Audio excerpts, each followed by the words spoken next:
Former eighth wonder of the world, the Houston Astrodome, where the TCU Horned Frogs are getting ready to take on their old Southwest Conference rivals, the Texas A&M Aggies. Two schools from deep in Texas that have long been at the heart of college football. These teams played every year from 1924 to 95 and included the game's best from All-Americans to legends, from Davey O'Brien and Slingin' Sammy Baugh, John David Crow, and of course college games, name of names, Coach Paul Bear Bryant. Over 50,000 fans have gathered here at the Astrodome, some painted purple, for the renewal of this old Southwest Conference rivalry. Texas A&M and TCU, as we see the Horned Frogs about ready to take the field here at the Houston Astrodome. Hi, everybody, and welcome to the GalleryFurniture.com Bowl, where Texas A&M Aggies come into this football game at 7-4, the Horned Frogs at 6-5. Hi, everybody. Welcome. Mark Malone, along with my broadcast partner, John Cooper. Glad you could join us here. And despite losing their final 3 ball games of the regular season, Coach, and having a 2-8 record in bowl games under R.C. Slocum, the Aggies are favored, but they got a little scared this week. Their 26-year-old quarterback, Mark Ferris, got a hold of some bad food, had food poisoning, missed some practice time, but he is ready to go. He'll start today. I talked to him last night, Mark. He's healthy. He's anxious to play in this ball game. You know, some people feel like he hadn't had a very good year, but he's completing 58% of his passes. In spite of the fact they've had a lot of injuries, they have not completed a pass to the tight end so far this year. He's only the second quarterback in school history to have consecutive 2,000-yard seasons passing the football. But if he's going to have any success today, they're going to have to run it. That means Derek Farmer. He is only the 7th freshman running back in school history to go over the 500-yard mark. TCU says they got to stop A&M's running game. R.C. Slocum says that A&M is going to try to run the football. They're going to do it with Derek Farmer, a true freshman running back. A slasher with a little bit of power. TCU, though, don't forget them. They won their final 2 ball games of the season to get here to the GalleryFurniture.com Bowl, beating number 17 ranked Louisville, who were the Conference USA champions, and then Southern Miss on the road. Their fiery head coach, Gary Patterson, addresses his team. Big plays made by big people. Magic. Hey, the bottom line is you did a lot to get here. There's a whole bunch of people that are not. Make sure you take care of your business. Let's go about it. Let's do it. And do it frog style. Oh, really? Right? Let's create that magic. There are the Horned Frogs, ready to go for Gary Patterson, the guy that'll carry the load. Quarterback Casey Printers averaged nearly 290 yards over the past 4 ball games. Back after this. GalleryFurniture.com Bowl, TCU and Texas A&M. Mark Malone, along with my broadcast partner, Coach John Cooper. Rob Stone is down on the football field. Casey Printers is a guy that is a big-time quarterback, but he's found a big-time target. Yeah, he's not only probably their best player, he may also be one of their best recruiters also, Mark. Last year, Printers, through mutual friends, met wideout Adrian Mediz, who was concluding a junior college career and needed a place to continue playing football. So the two of them started casually working out in Fort Worth, and Mediz really impressed Printers. Printers kept telling Coach, hey, I got a wide receiver for you. Coach didn't bite. Finally, he got a tape of Mediz with only like 4 receptions on it, gave it to Coach Patterson. Still, he didn't bite. Finally, Mediz worked out against the TCU cornerbacks, burned them, ripped them so bad that the corners went into Patterson's office and said, Coach, you got to find a scholarship and sign this guy. Finally, Patterson relented, signed him. Good thing he did. He now is their leading receiver and comes into today's game, Mark, with 4 straight 100-plus yard receiving games. Of course, he'll be matched up a great deal of the day with cornerback Sammy Davis for Texas A&M. As we look at Gary Patterson. Of course, he took over the bowl game last year, and this is his first full season as TCU head coach. And there's R.C. Slocum, 13th season here at Texas A&M. The tremendous record, the only downfall, that 2-8 record in bowl games. TCU won the toss. They have deferred. A&M will receive.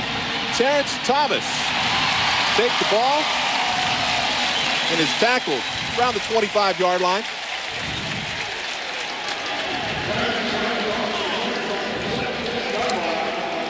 Well, as A&M takes over, 26-year-old Mark Ferris, a junior, 6 years with the Pittsburgh Pirates organization. Jamal Taylor at one wide receiver position and a couple of true freshmen. Thomas Carragher, the converted defensive tight end, and Terrence Murphy, who leads the team with 518 receiving yards. The key player right there in that lineup is Derek Farmer, the true freshman running back that we talked about. Gained over 500 yards rushing this year, averaging almost 5 yards per carry. Look for him to run the football on this first play. Derek Farmer, the lone setback, is tackled at the line of scrimmage.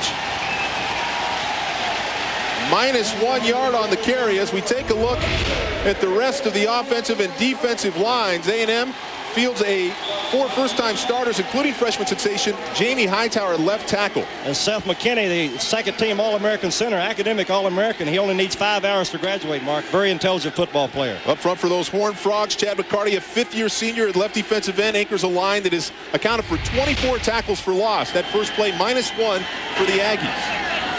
Shotgun formation. Plenty of time.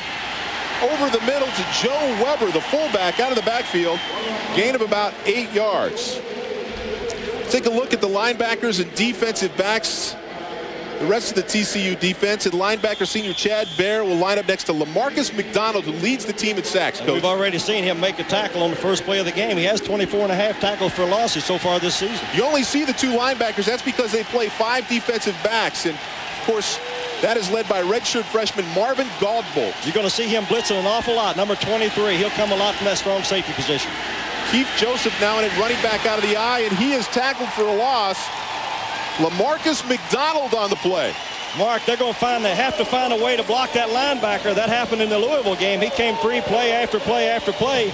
You better get a hat on number 44 if you're going to move the football against this defensive football team. So that brings in Cody Skates, the punter for A&M. He's averaged about 40 yards a punt this year. Jason Goss is deep for TCU.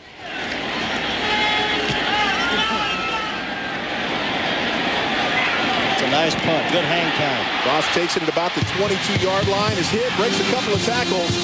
Brought down around the 26. Wes Bodovich makes the play. Let's take a look at the TCU lineup. Casey Printers will lead the Horned Frogs. A double threat to throw and run the option. He must play well for TCU to win.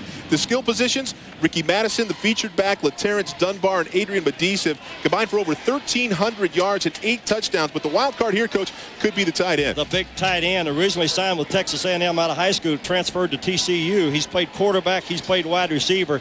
He could be the key player on the TCU football team. And we have an injury on the field right now. Jonte Buell, defensive back, is down and being attended to by the Texas A&M medical staff. Good time now for us to take a break. No score here at the Astrodome. TCU and Texas A&M. Back after this.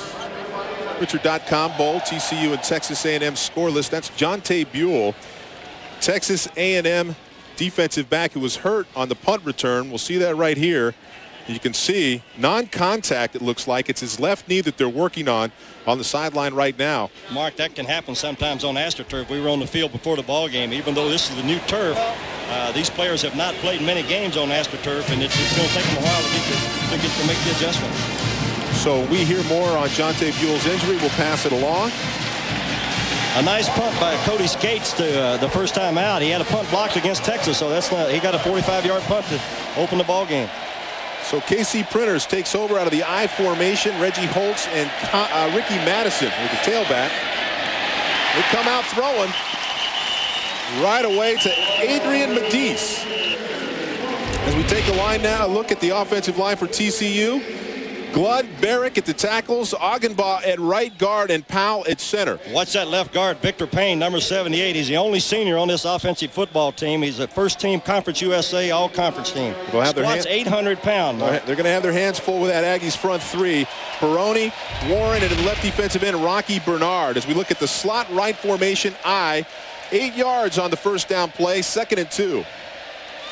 Reggie Holtz gets the carry. Makes his way out to about the 40-yard line. First down, TCU.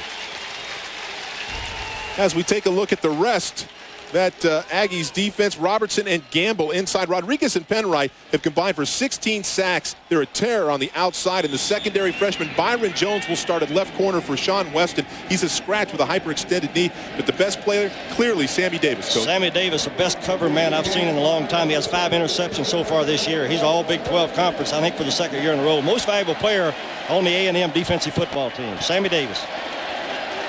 So Madison and Holtz, the backs. Madison in motion. Printers goes outside to B.J. Roberts. Incomplete. Some good inside pressure. That A&M defense, particularly inside, very strong. They look like Ty Warren putting the pressure there on the quarterback, Printers. Along with Terrence Keel, TCU defense, an 8-man front. They call it a 4-2-5, but really an 8-man front. And they will put some pressure on you. And, of course, TCU now has the ball with seconds ticking down. Slot right, I formation. Madison up the middle. Mark, it looked like TCU checked that play at the line of scrimmage. Let's go down to Rob Stone and check in with an injury update. Well, they're working on Jonte Buell right now. They spent a lot of time manually testing his left knee ligaments, and we mentioned earlier they're already very thin in that defensive secondary position. They're going to be thinner. Buell, left knee strain, will not return. All right, Rob, thank you very much. He's the backup to Sammy Davis, the 2-time All-Big 12 Conference first-team player. As it's now 3rd and 7 for TCU. Shotgun formation, slot right. Printers finds his man, Matt Schobel, the pass-catching tight end. Good for 17 yards and a first down. Mark, they split Schobel out that time as a wide receiver. I mentioned earlier he came here as a quarterback, played wide receiver, now he's a tight end, but he's good enough athlete. They flexed him out. You can see him go down the middle. Right here he is. You can see him go down the middle, run a little inside route, and a great throw. And, of course, he caught the football in his hands being an ex-wide receiver. Did a great job. Harold Robertson on the stop. Printers with a lot of time right now as we take a look at Matt Schobel, psychology major. Schobel 6'5", 257-pounder. Timeout's been called. Timeout. First timeout of the half. TCU. So TCU is on the move. Gary Patterson will regroup. 0-0 here at the GalleryFurniture.com Bowl. Start on the offense. 5-yard penalty. Still first. So after calling a timeout because they only had 10 men on the field, TCU now gets a 5-yard penalty for motion. That will not make Gary Patterson a happy camper. You can't blame the crowd noise on that one either. The ball here is in the middle of the field, so that's not a factor. So it's 1st and 15 from the 45-yard line. Madison, the lone setback. 3 wide receivers. As Schobel split out here again, Mark, here at the bottom of your screen. Printers on the option. Nowhere to go. Gerard Penwright with the play. Pushes him out of bounds for about a loss of 2 yards. This is the way you play the option. You have a man assigned to the quarterback. I mentioned earlier, I would jump him right now and make him pitch a football, but that's a great play. They string it out into the boundary, and you can see that Aggie pursuit down the line of scrimmage right there. Penwright, the outside linebacker, number 43, 6'2", 240-pound junior out of Aldine, Texas, made a great play. Leads the team with 10.5 sacks. He's a big play man. So 2nd down now and 17. Slot right, play action. Printers under pressure. Is brought down by Ty Warren and nose guard. Put pressure right up the middle. That's good for a loss of 8 yards. Mark, they brought more people than TCU could block. You've got to protect your quarterback on the backside. When he runs the play action pass, the tight end on the left has got to stay in. Warren came unblocked. Ty Warren, number 94, came unblocked from the top of your picture. TCU's lucky they didn't get a fumble. That's the first real pressure we've seen TCU put on TCU by Texas A&M. So we've got 3rd down and a mile, 25 yards. They elect to hand it off to Ricky Madison. Gets it back just past midfield, gain of about 7 yards. Jay Brooks on the stop. Mike Sholey, the offensive coordinator for TCU, choosing to play field position. I think a good call there on third down. You had third and a mile. Not many offenses has a play set up for that long yardage situation, Mark. And it all started with 10 men on the field. They had to go ahead and call a timeout. We see Mike Schultz there, the offensive coordinator, put him in a bind. Then they get the motion penalty and went backwards for there. So they'll punt the ball away. Joey Bassotti gets it off. Mickey Jones receive about the 5-yard line. Takes it out to the left. Good tackle. Good tackle made there. It's a 43-yard punt, 8-yard return by LaMarcus McDonald, and we've got a flag on the play. Tonight on ESPN, Boston College beats Georgia in the Music City Bowl, 5 o'clock Eastern, 2 p.m. in Nashville. Jones, in my opinion, made a mistake there. You should let the ball go inside the 10-yard line. Let the ball bounce in the end zone. He got the ball on the 20, but he tried to run the ball out. Made a pretty good move, but usually you want to let that ball go. A good tackle again by number 44, McDonald, Marcus McDonald. We'll be calling his name a lot this afternoon. We had a personal foul on the receiving team, so that return will be negated. And Texas A&M is going to take over at about the 11-yard line. Or excuse me, the 7-yard line. 3 wide receivers. Motion, make the reverse. And that's Derek Farmer, who gets tripped up right up the middle, gain of 4, but that was close to being a big one. Kenneth Hilliard on the stop. Good safe call coming off your own goal line. You don't want to take a lot of chances. Don't want to turn the ball over, and that's that freshman running back we mentioned earlier, 5'11", 190-pound true freshman out of Tyler Lee High School. Just the 7th man, as we said in the open, in Texas A&M history as a freshman to go over the 500-yard rushing mark in a single season. 2nd and 5, A&M. Look for A&M again to be conservative, run the ball between the tackles here when you're backed up. High formation, Farmer behind Joe Weber. Harris hands it off over the right side. Bang it up over the 15-yard line. And it's going to be close to a first down. Charlie Owens on the stop. We got a good collision there between that fullback, Joe Weber, number 28, and the linebacker, McDonald. Well, this is what Texas A&M said they wanted to do. They wanted to come out knowing that TCU would have 8-9 in the box and get after them and see if they could still run with that extra defender in the box. They feel a lot more comfortable, Mark. We keep talking about Derek Farmer, the running back. He missed the Texas game, the last game of the regular season, and they feel a lot more comfortable having him in the backfield. So take a look at the measurement. That's good enough for a first down, and that is the first down for the Texas A&M Aggies here early in the first quarter. You're going to see a lot of Gary Patterson, the head football coach, on the sideline. Gary runs the defense. Make no mistake about it.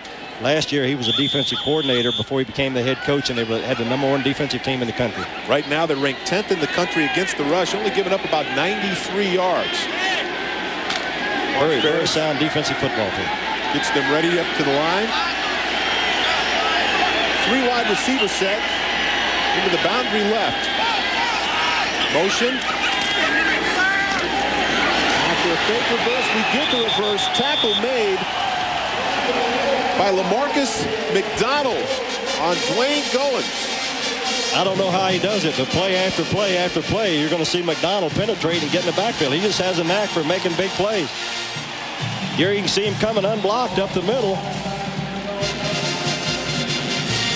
Makes a good open field tackle on a skilled athlete. Here we fake the running play inside, give to the wide receiver coming around, and McDonald made the tackle. That is McDonald's 4th tackle of the day already for -5 yards. 2nd and 15. Little draw play. Farmer bounces it outside, and here comes help. Charlie Owens is the first one to get there. McDonald cleans it up. Charlie Owens is going to play in the East-West game, number 17. I can see why they chose him. He's he's a 3-year starter, a very good football player. Number 17, a strong safety. That's good for no gain. Unusual to see a head coach involved so much with the defense, but Gary Patterson calls all the defensive plays and very demonstrative on the sideline. Third down conversions, 30% on the year for Texas A&M. Trips right, shotgun formation. Ferris goes down. John Turntine on the sack. The defensive tackle, the Mark, quickest of the two. I would credit that sack to the secondary. I think that's what we call a coverage sack. Very good coverage in the secondary. They play the nickel package as a base defense. You're going to see the replay and watch the bottom of your screen here. Second man in here from your right. John Turntine gets up the field and is going to make the play. Here he comes. Got rid of the offensive tackle and came inside and made the play on the quarterback. Cody Skates will punt from his end zone. His last punt, 45 yards. Jason Goss back to receive. Out the 48. Gets a couple people miss. Get back outside.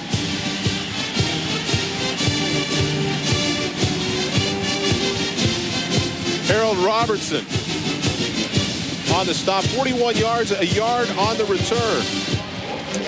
And very little here gets between this rivalry that dates back to 1897. A&M versus TCU in 1956. It rained, then it hailed, then came the tornado, and at one point winds were clocked at 90 miles per hour. No one could hear signals because of the hail bouncing off their helmets, said one player. It is forever known simply as the Hurricane game. A&M won that one 7-6. And nice illustration there, Coach. The way these defenses are playing, starting off this ball game, we may see the same kind of score here, Mark. Here we go. Printers finds it in traffic to number 13, Adrian Medice. 10 yards on the play. They've got a penalty. I didn't see the movement. It might be movement on the offensive line, but we'll have to wait and see.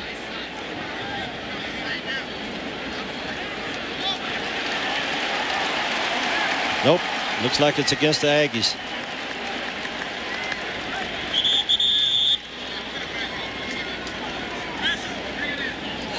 Today's referee, James Fogeltans, from the Pac-10 officiating crew. Try to sort this out. Mark, this is a good crew. I've had a chance to watch this crew work some of the Pac-10 games. This is a good officiating crew. So there has been a call here for a measurement.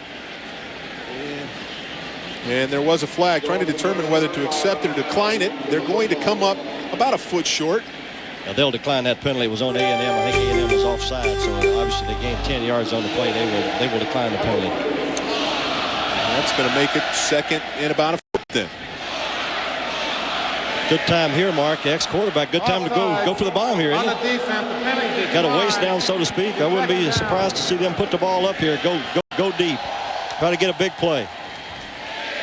Well, the big play receiver in this offense, Adrian Medice. 2nd and 1. About 4:50 left here in the first quarter. We got a slot right formation. Actually, it's trips right. Single back, Ricky Madison. Shobo in motion. Madison with a handoff. Bounces outside, picks up the first down. Terrence Keel with a tackle. TCU and Texas A&M here at the GalleryFurniture.com Bowl, along with Mark Malone, Coach John Cooper, and Rob Stone down on the sideline. TCU there, Mark, used a 2 tight end offense. They used B.J. Roberts as a tight end on the left side, brought him in motion, and then used him as you would a fullback. He was a lead blocker on that play. You can see the history, a very long and rich history between these two schools, I should say. 1st and 10 now as the play clock ticks down. Full house backfield. But Terrence Dunbar, the wide receiver, takes the handoff in the backfield. First time I've seen that set, Mark. They use him as what we call a power back, the power I formation. First time I've seen that. Just a quarterback reverse pivot. Gave the ball to Dunbar and gave him a chance to run the football outside on the right side, outside the right tackle. So no gain. Amon Simon on the play. Makes it 2nd and 10 now.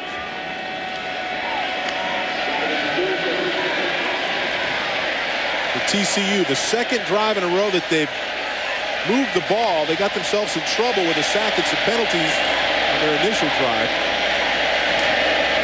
Printers, play action pass, plenty of time, looking deep. And it is intercepted. A&M takes it all the way back past midfield. Byron Jones, the true freshman, comes up with a big play, a 60-yard return on the interception. Jones filling in for Sean Weston, who was the original starter, a scratch with a hyperextended knee, and the true freshman comes up big. Mark, you're going to see, as we replay this, you're going to see that TCU kept the tight end in on the backside, had plenty of protection, but this is a great play by the backside corner. He got his depth, number 11, a true freshman. That's what we call the old tip drill. Us defensive secondary coaches, ball batted up in the air, and Byron Jones made the biggest play of his college career so far. He's a true freshman out of Bay City, Texas. But D certainly didn't get up tight enough on Davis to affect him, and the ball was hung in the air. Great job there by Davis to tip the ball, and of course the true freshman with a 60-yard return. So it's A&M's ball now. 35-yard line, 1st and 10. Ferris, play action. He's going to go deep, and he's got a man open. But a flag is on the play. Jamar Taylor, the transfer from Notre Dame, the intended receiver. I didn't see contact on that play, Mark. As we see a replay, we may see some contact while the ball's in the air. Well, Gary Patterson not happy right here. Double move was made, and there was contact on the play downfield. I'm not sure that was a catchable pass. You can make contact as long as the ball's not in the air. Automatic first down. So an automatic first down. You see the penalties. TCU averaging just a little over 10 penalties a game. It's been a point of consternation for Gary Patterson and his football team.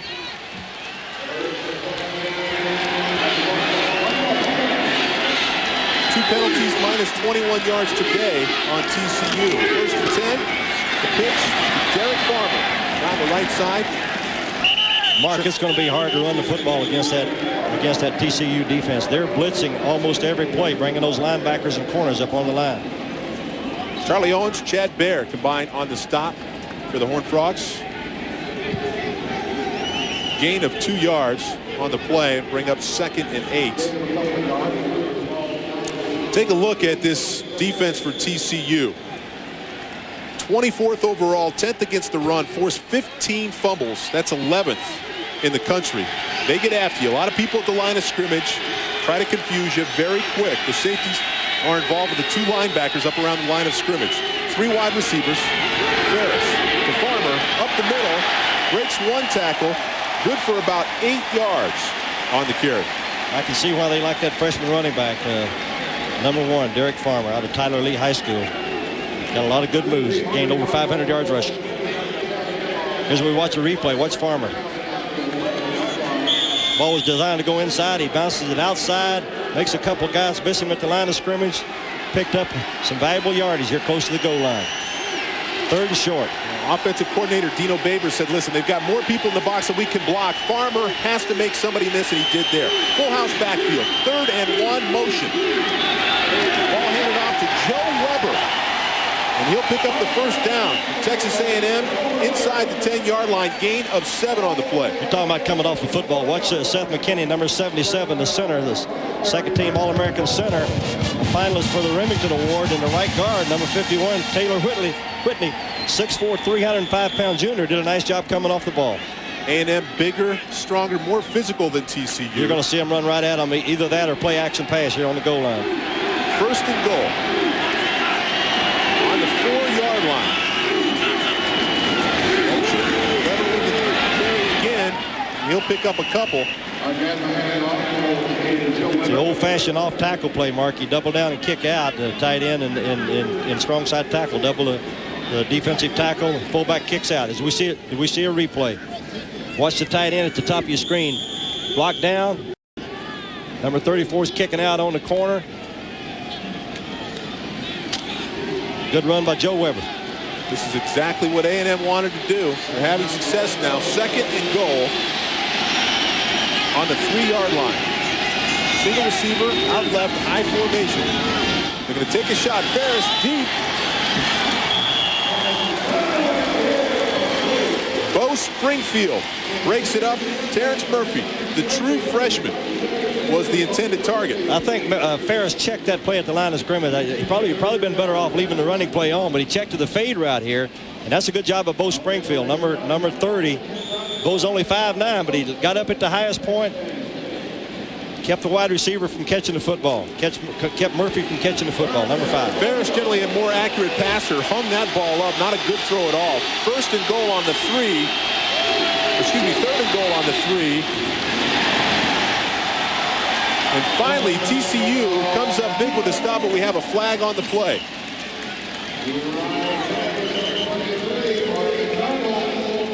A&M trying to run the option themselves with the quarterback keeping the football. They made Ferris keep the ball. TCU offside, Mark. Well, that's why that play works down there defensively. Patterson again trying to talk up his defense as Ferris tries to get the Aggies. On the defense. Retreat 3rd down, half the distance to the goal.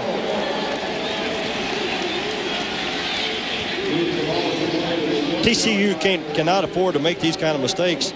They make a good play defensively, stop the quarterback on the option play, but Mark, they line up in the neutral zone. You just cannot beat yourself mentally. That is why they lead the nation in penalties. It's the 3rd TCU penalty of the game. We're not even out of the 1st quarter as we tick down. 15 seconds left. Full house backfield. 3rd and goal. Comes the power play with Weber on the right side, and TCU comes up big. Richard Evans on the play as we close out the 1st quarter play here at the GalleryFurniture.com Bowl. Gary Patterson's TCU Horned Frogs come up big. They'll force the field goal out of Texas A&M. We'll see that when we continue right after this. GalleryFurniture.com Bowl, TCU and Texas A&M as we take a look at TCU goal line stand down here. We can see why McDonald makes so many tackles in the backfield. He's got a great knack of getting off on the count. Watch this next play, number 44 here on the left side. Watch him get a jump on the ball right here. Coming in, timed it up, and he's moving just as the center snaps the football. Well, the Aggies on 4th and goal have elected to go for it. Mark Ferris gets TCU to jump off with a hard count.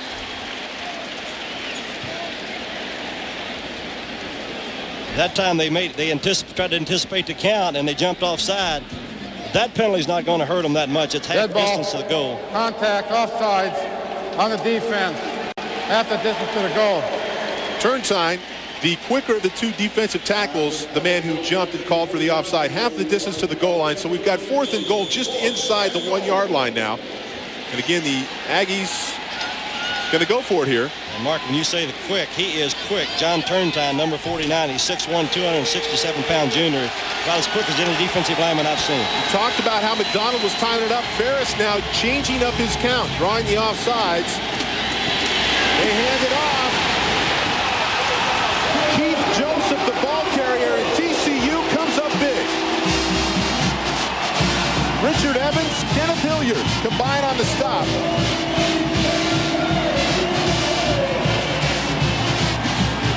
What a moral victory for the Horned Frogs here. Gary Patterson is excited about it. That's a case where you have to be your own blocker. You cannot block all those guys on the line of scrimmage. That fullback or running back has got to run over somebody, put the ball in the end zone. He's got to score on that play. But credit TCU's defense. That's a great goal line stand.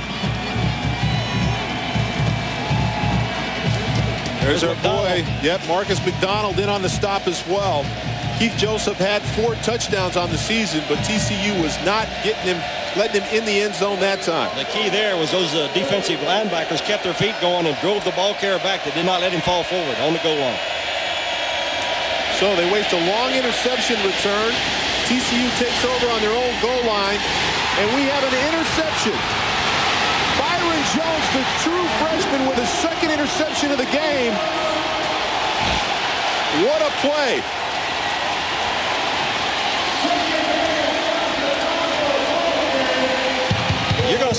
freshman make the second his second great play of this ball game here, number 11. He's playing because Sean Weston is out of this game, but watch him plant his feet and break on the football here. Caught the ball at its highest point and became a ball carrier after he caught the football. Well, there is little doubt that KC Printers was going after the true freshman, Byron Jones, but right now 2 interceptions, one a 60-yard return. This one they put down inside the 1-yard line. So it's 1st and goal for A&M. And this TCU defense has got to be tired. Full house backfield. Ferris takes it himself. Waiting for a call. Yeah, that's a touchdown. A&M says it's a touchdown. The officials say it's a touchdown.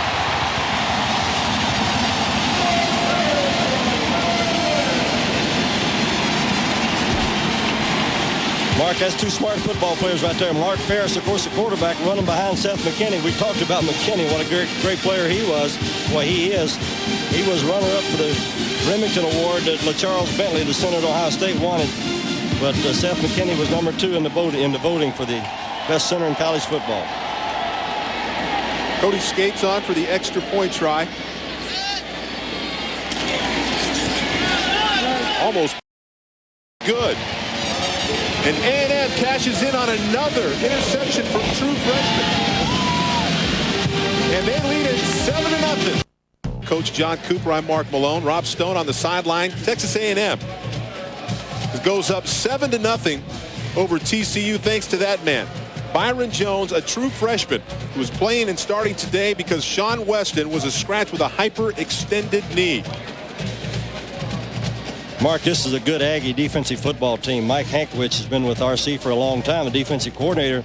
They've only allowed 3 runs over 20 yards this season, and they've only had 4 pass plays over 40 yards. So this is a very good, very sound defensive football team. TCU just tired after a great goal line stand to keep the Aggies out of the end zone.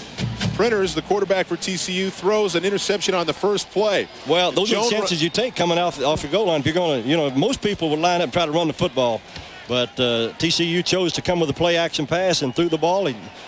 Sometimes you take some chances and it'll backfire on them. So Cody Skates will tee it up for the Aggies. Terrence Dunbar and Bo Springfield, 2 return men for TCU.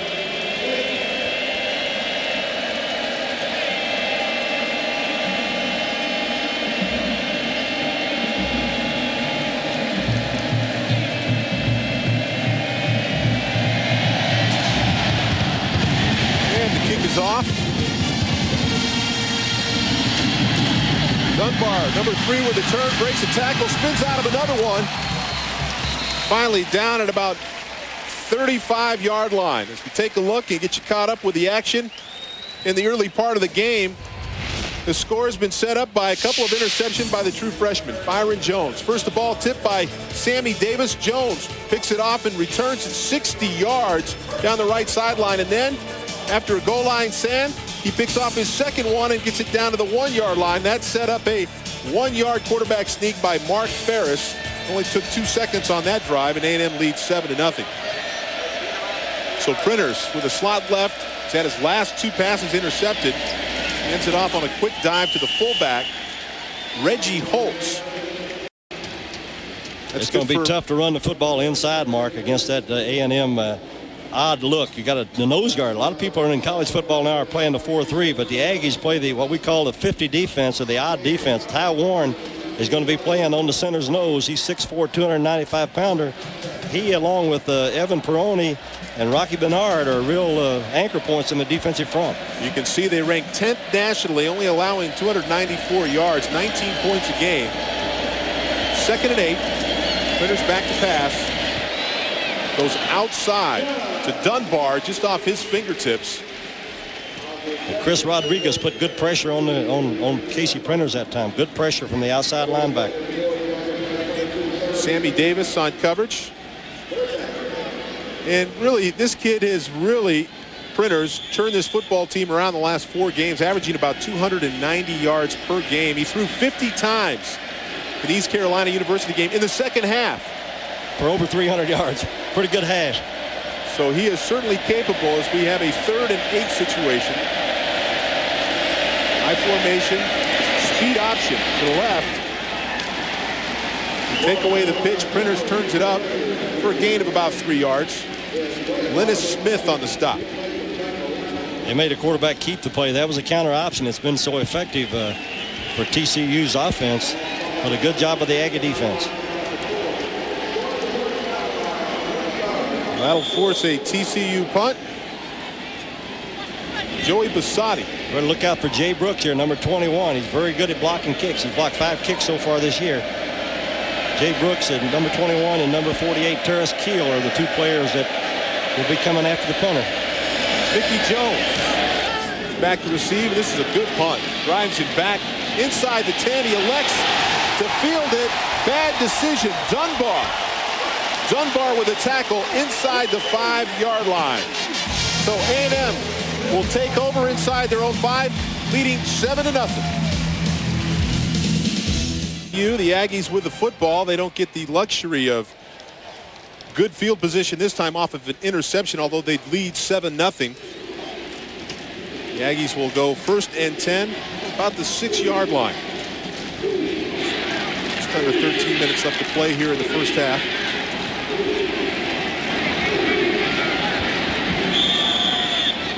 It seems to me that the tempo has been that A&M has been able to run the ball, Coach. I think we're going to see more of that here in the first half. I think we'll see them trying to run the ball inside the tackles here. We're going to see a play action pass on the first play, going deep, going for the home run. Great drop back. Terrence Murphy, the freshman, was the intended target. Goss on the play. The reason the Aggies are starting inside their own 10-yard line, well, has to do with a bad punt decision. That's the second mistake I think Mickey Jones has made in the punting game. Handle the ball inside the 10-yard line. Latarence Dunbar, number 3, a wide receiver, got down and made a form tackle. Jones will think better the second time around. The rule is always generally if it's inside the 10-yard line, you let it go. You don't touch it inside the 10-yard line. We're going to take another time out here. Texas A&M leading over TCU 7-0. This is the TCU quarterback who has not had a good day so far. 2 interceptions, set up the only touchdown by the A&M Aggies. 3 of 7, 35 yards, and 2 interceptions to be exact. He's been sacked 1 time also. A&M has the ball at the 6-yard line. Spread formation. Seth McKinney didn't like that little offsides jump. Gives a TCU player a pop. And again, Ferris now going to the hard counts. TCU tries to time things up and starting to get the Horned Frogs to jump offside. Mark, that's a very good observation. Being an ex-quarterback, you got to keep that. You got to keep the defensive line honest. They're hard enough to block. Ball, contact. You cannot let them anticipate offside, the count. 5 yards. Good job of Mark Ferris, the quarterback. Brandon Johnson, the man called. It's 3 offside penalties now on the TCU defense, who, by the way, as we've said earlier, leads the nation in penalties.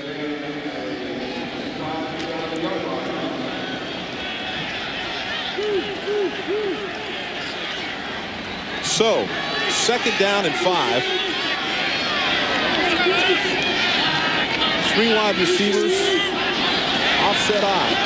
Ferris. The sprint draw to Derek Farmer. Looks like he's up around a 1st down marker. Normally, when you see these split backs like this in the backfield, you're going to see a draw play. That's a good call coming off the goal line. Quarterback comes back like he's going to throw the football, gave the ball to Farmer, and Farmer, as we mentioned earlier, is what we call a cut and slash type runner, a north-south type football player. Great high school football played here in the state of Texas, so that's a 1st down. Turn time, McDonald, the 2 Horned Frogs in on the play. Bring Farmer down. That's good for a 1st down. So A&M gets a little breathing room now. Out over the 15-yard line to the 16. High formation.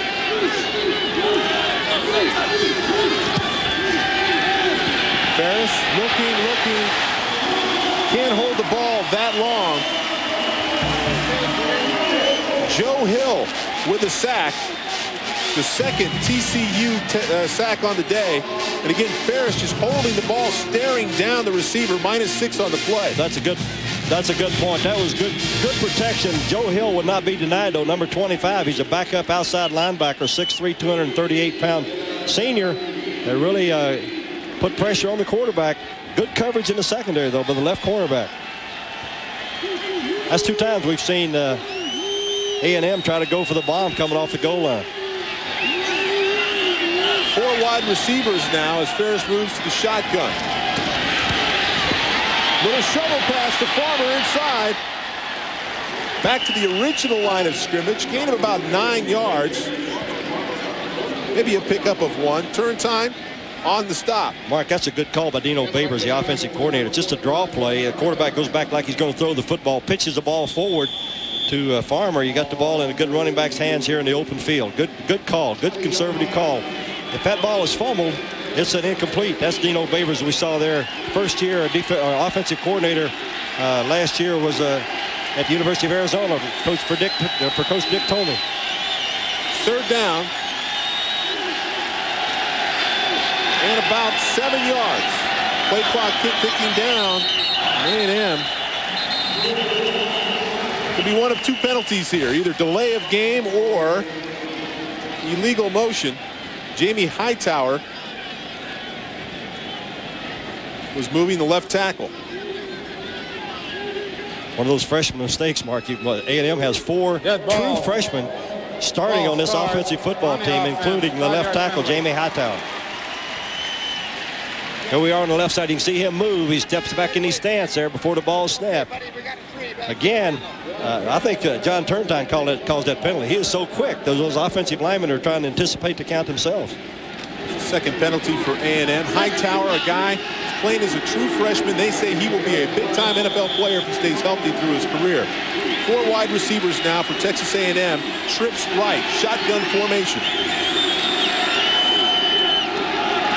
Ferris needs about 11 yards. Plenty of time. Oh, almost picked off. Intended for Terrence Murphy. That ball should have been picked off. A defensive corner there did a great job breaking on the football. It's that Jason Goss did a great job breaking on the football, but he's got to make that play, put the ball in the end zone. Mark, I don't like this stat. Jason Goss has defended 24 passes. He's knocked down 24 passes. You get what you coach. Go for the interception. The defensive backs ought to make the play. Intercept the football. Don't knock it down. There's a reason he's a defensive back and not a wide receiver, as A&M might have been partially tipped. Ball bounces up towards midfield. Goss was back to receive.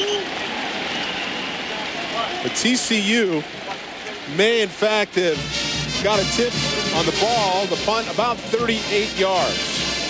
That TCU defense we've been talking so much about, been led by, in part, that man, Christian Rodriguez, a first-year starter here, but a guy who is working on his master's. He'll have that in May.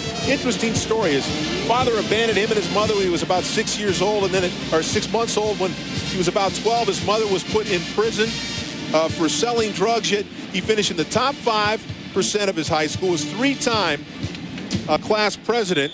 And I'll tell you what, an inspirational story. We had a chance to talk to him last night, Coach, and a guy you really want to root for. What an impressive young man, and give credit to his high school football coach, Coach Mark Elam. He's also his guardian. He lives with him right now. Took him under his wing, and he said he would probably be in jail someplace if it hadn't been for his high school football coach. Flag on the play. And, Mark, we can't say enough about the great high school football that's played in the state of Texas. Most of these players, as we know, came from high school football right here in the state. Matter of fact, the TCU only has 6 players from out of state on their entire football team. Texas A&M has 35 players from the Houston area, so this is almost a homecoming for half of their football team. Well, 6 penalty on the day for TCU makes it 1st and 15.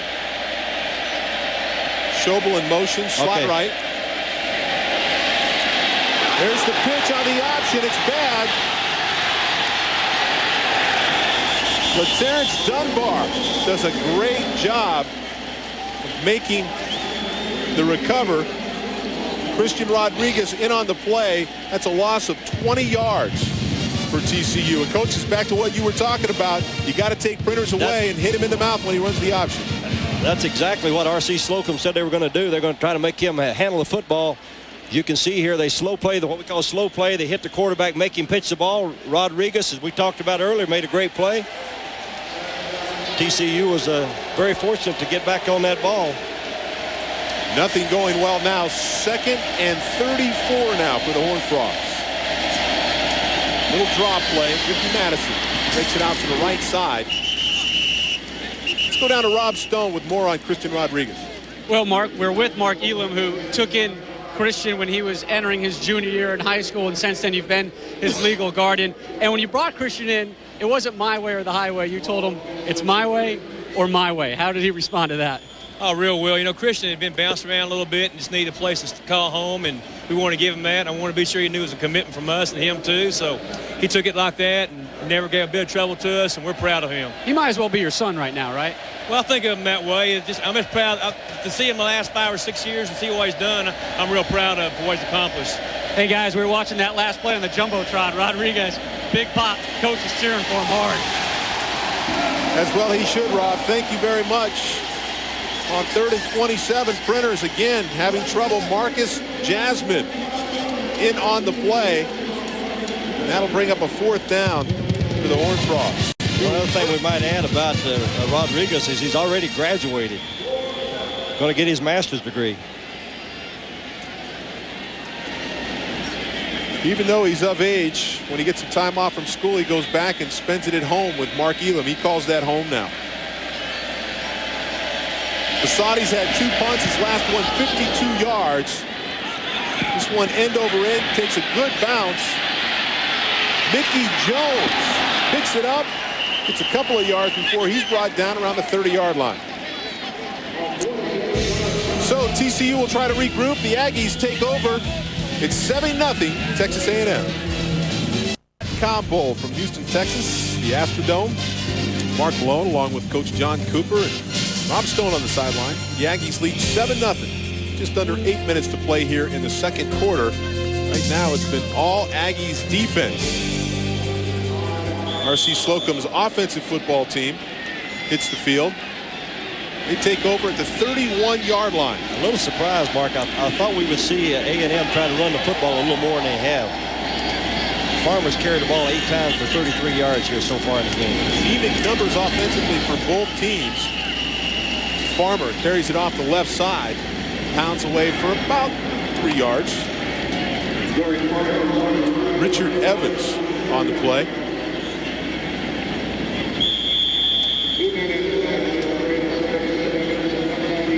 And if this continues, this trend continues, Coach, of A&M banging away at this TCU defense, because it's small, it's built on speed, they're going to wear the Horned Frogs down. Well, that would be a good game plan, I think, just to run right at them, because A&M got a big offensive line, a big physical offensive line. And, of course, with Farmer back, I think they wanted to try to establish a running game a little more. Ferris under pressure. Finds Thomas Carragher.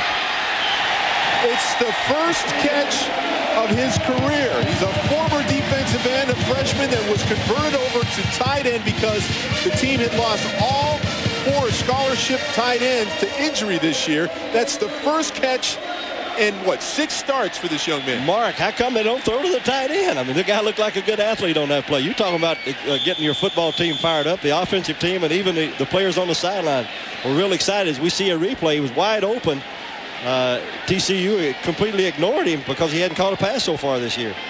38 yards on the pickup, and you can look at here. Madison, De La Torre, Spiller, Perot, all 4 scholarship tight ends out with injury, and it's been a real problem for the Texas A&M Aggies. But Carragher comes up big on that play. We're back after this.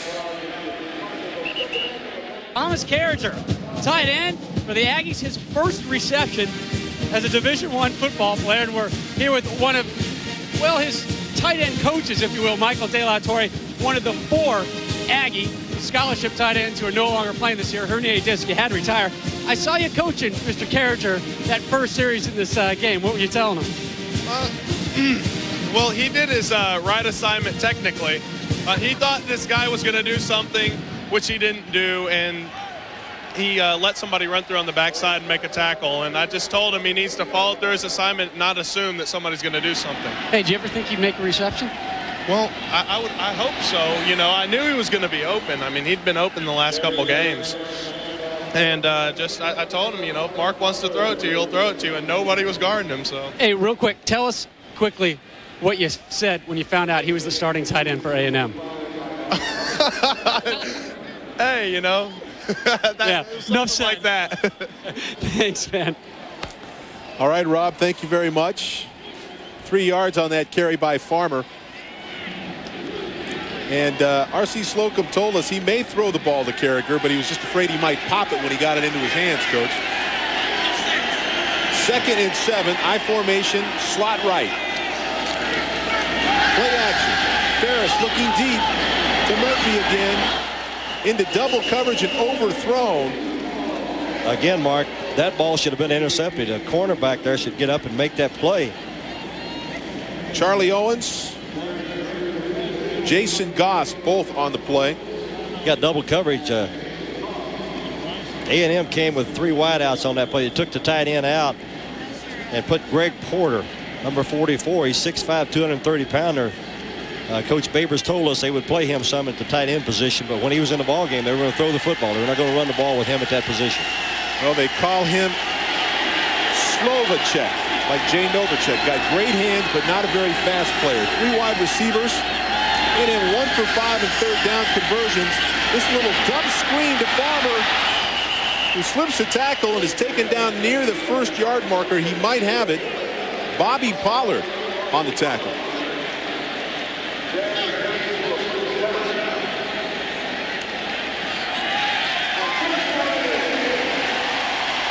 Good for 8 yards, and it is a first down. And A&M again knocking on the door.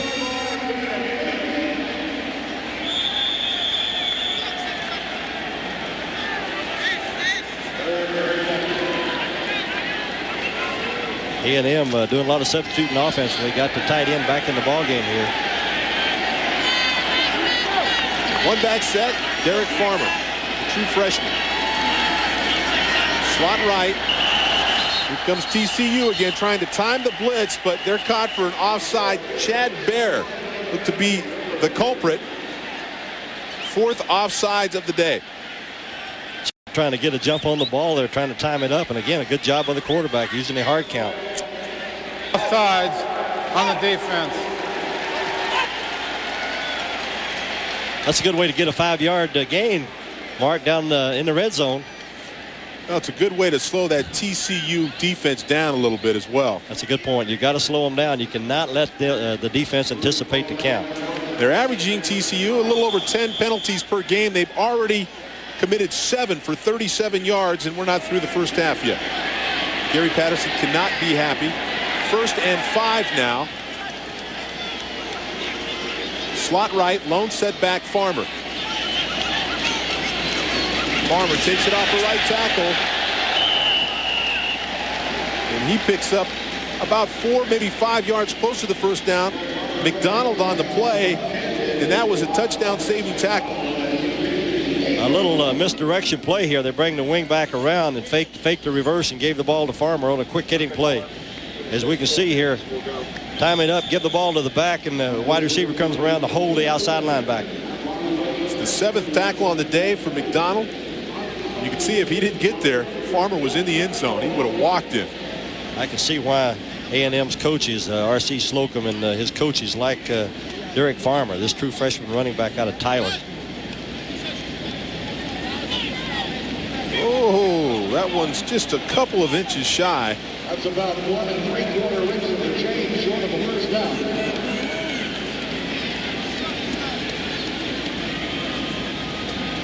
Good Farmer, averaging 3.4 yards per carry. On the season, he averaged 4.6. Again, the 7th freshman in A&M history to go over the 500-yard mark rushing.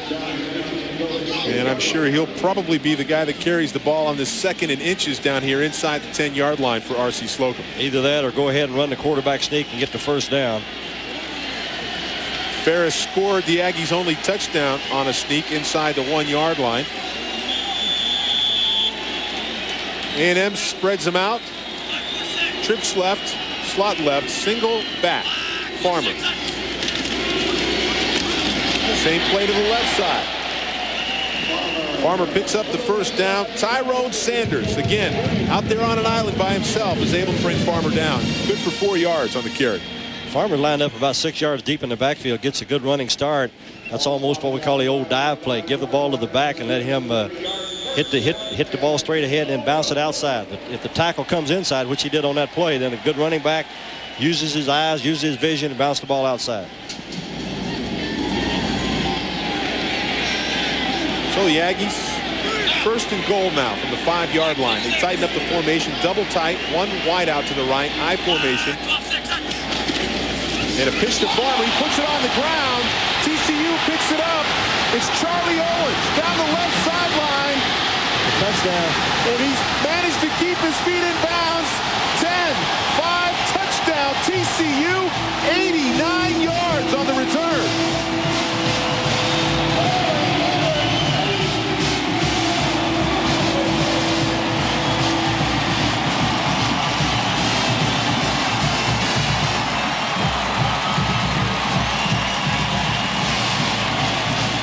We're going to see the toss here. I don't believe the running back gets a play, gets a ball. You got to watch the ball in your hands. And Charlie Owens, I mentioned earlier, is going to play in the East-West game, breaks the tackle. Ferris cannot make the tackle. And Owens takes the ball down the sideline here for the touchdown. From our vantage point, we couldn't see whether or not he stepped out, but clearly on the replay, well within the field of play. 89 yards on the return, and the Horned Frogs are back in it. Nick Brown on for the extra point. And it's good. We've got a tie ball game. TCU, Texas A&M, all knotted up at 7 apiece. Thanks to Charlie Owens and an 89-yard fumble return. So Nick Brown will tee it up. Mickey Jones, Terrence Thomas, the two return men for Texas A&M.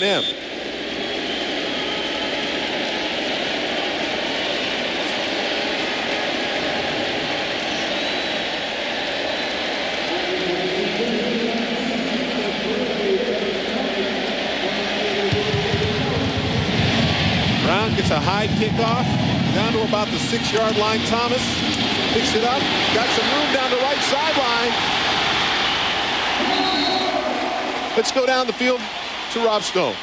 Well, keeping with the recent theme of big plays here at the Astrodome, this could be the final major sporting event here at the historic Astrodome. Opened in 1965, called the Eighth Wonder World, and boy, it's seen a lot of good stuff. Mickey Mantle opened it up with the home run, and then remember the Big E, Elvin Hayes in Houston, knocking off UCLA's big winning streak. The Battle of the Sexes, Billie Jean King, a historic win, and Hall of Famer Earl Campbell. Love you, Blue. Big Monday Night Football game for the Oilers, and Nolan Ryan at the age of 38, 4,000 strikeouts. All impressive, Mark, but hey, how can we forget about that big comeback in Bad News Bears Part 2? Or the plethora of interceptions I threw here when I was playing for the Steelers, Rob. Thank you very much. It's been a great building, a lot of great memories. Texas A&M has the ball, 1st and 10 on about the 49-yard line. 3 wide receivers, motion to crack, and we have the reverse. Dwayne Goins is the ball carrier, and he's going to pick up about 7 yards. I'd like to invite you to log on to ESPN.com and participate in our poll. What was the greatest sporting event in the history of the Astrodome? Was it the first home run hit by Mickey Mantle here, that Battle of the Sexes, or the Houston-UCLA game? Log on, cast your vote. We'll have results a little later in our broadcast. The fans are oohing and ahhing over the crackback block by Terrence Murphy, number 5. Crackback on Charlie Owens. 2nd and 3, 3 wide receiver set. Farmer, the lone setback. Here comes the pressure. Wow, what a hit by McDonald on Farmer. Wow. And speaking of hits, let's go back and take a look at that crackback play, Coach. Crackback here at the bottom of your screen. Number 5 is going to come back and crack back and make the block. Look out. He's trying to get even. Owens just made the big play, picking up the fumble and returning it for a touchdown. Well, his teammate, Lamarcus McDonald, got a little revenge. He put the hammer down on Derek Farmer on the blitz that time. Farmer picked him up, but he ended up on his backside. Mark, did you ever see a linebacker get a jump on the ball and get in the backfield like McDonald's doing? It's uncanny. But then again, it's the reason you have 7 penalties in the first half already for TCU. 3rd and 3, Texas A&M slot left, power I left. Ferris rolls out, throwback screen to Carragher. Not only one big play, but 2 catches. The second catch of his young career. Lamarcus McDonald pushes him out after a 19-yard gain. Well, you got to stay at home. The outside linebacker here for TCU's got to stay at home and make this play. This is a little screen. The outside linebacker, he's rushing. He's got to stay at home here. They're going to throw the ball back to the tight end, and you see those the offensive linemen and tackles get out in front. We even saw the McKinney getting out there, the center, making a good block, number 77. Well, clearly TCU hadn't seen Carragher catch a ball on all his starts, so they've left him alone, and R.C. Slocum has used that to his advantage. He's got 2 catches for 57 yards. Have to make a halftime adjustment and start accounting for the tight end. So TCU hands the ball, or excuse me, A&M hands the ball off to Keith Joseph, good for 6 yards off the left side. Kenneth Hilliard on the stop. Mark, that's the kind of offense that I thought A&M would come out and run. That was a pure I formation made famous by John McKay out of Southern California a long time ago. But good block by Joe Weber, number 28 to fullback, and it's what we call an isolation play. Double down, and the fullback isolates on the linebacker. Straight ahead, north-south type football. Time winds down here in the first half, just under 3 minutes. It's 2nd and 4 Aggies. I formation, slot left. Nobody left in the secondary for TCU. Everybody up around the line of scrimmage. Ferris back to pass, spares it down, and then completes it to Jamar Taylor, who works his way down, finally forced out of bounds just inside the 5-yard line. Devin Davis, Kenneth Hilliard on the play, good for 15 yards. Taylor, the transfer from Notre Dame. Watch the inside receiver here, Taylor. We're going to see him run down here and make a little out move, catch the ball, and then after he became a ball carrier, after he caught the pass, makes the defensive back miss him, almost put this ball in the end zone. Very athletic move by Jamar Taylor. He's caught 39 passes so far this year. And that big tight end, Carragher, number 98, protecting the quarterback side. I'd like to see him set just a little bit more inside, though, Coach. As a former quarterback, I don't want to get my ribs broke. 1st and goal now for A&M inside the 5. Keith Joseph takes the ball, but doesn't get much against that TCU defense, which is stiffening now on the goal line. That's what happens when your fullback doesn't block anybody. The fullback there, Stacey Jones, didn't block anybody on that particular play, and the linebacker came free to make the tackle. They're taking Jones out.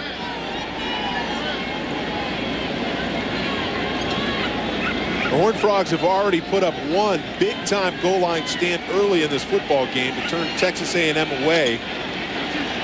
And again, their style of defense with so many people up around the line of scrimmage is conducive to goal line stands. 2nd and goal, motion. Joseph again, 2nd effort. Get it down to about the 2-yard line. Chad Pugh, defensive tackle, on the stop. Wes McDonald here, number 44, the linebacker. Again, get the jump on the ball. Scrapes, what we call a scrape move, scraped over top and made the tackle. Kept Joseph out of the end zone. Such an athlete, Coach, but when we talk to him, you ask him about his technique, he'll run around things, he'll take things on with a flipper.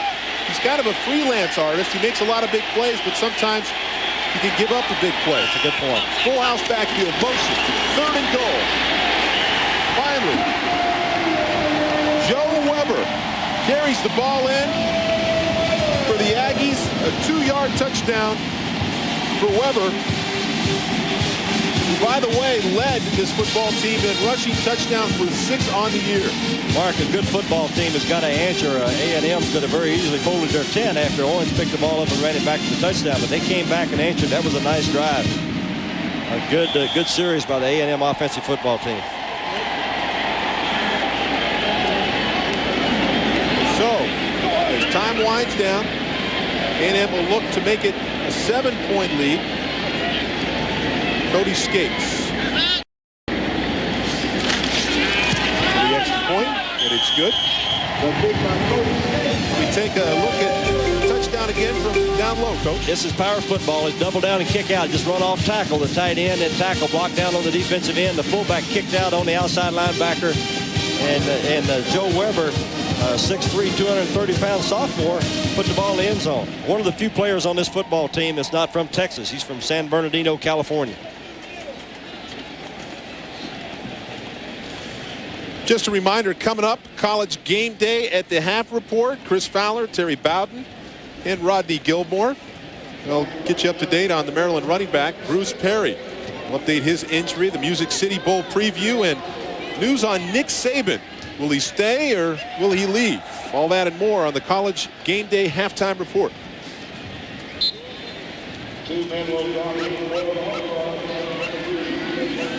So 1:05 left in the first half.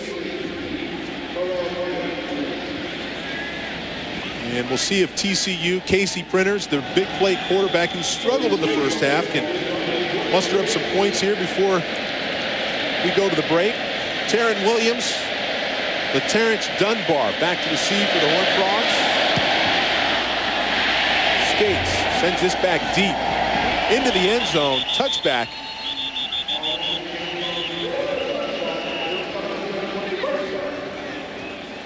So TCU will have to take over at the 20-yard line. Reminder, Capital One Bowl Week continues tonight at 8:30 Eastern Time, 5:30 Pacific. The team completely dominated TCU offense the first half. TCU only has 33 yards total offense.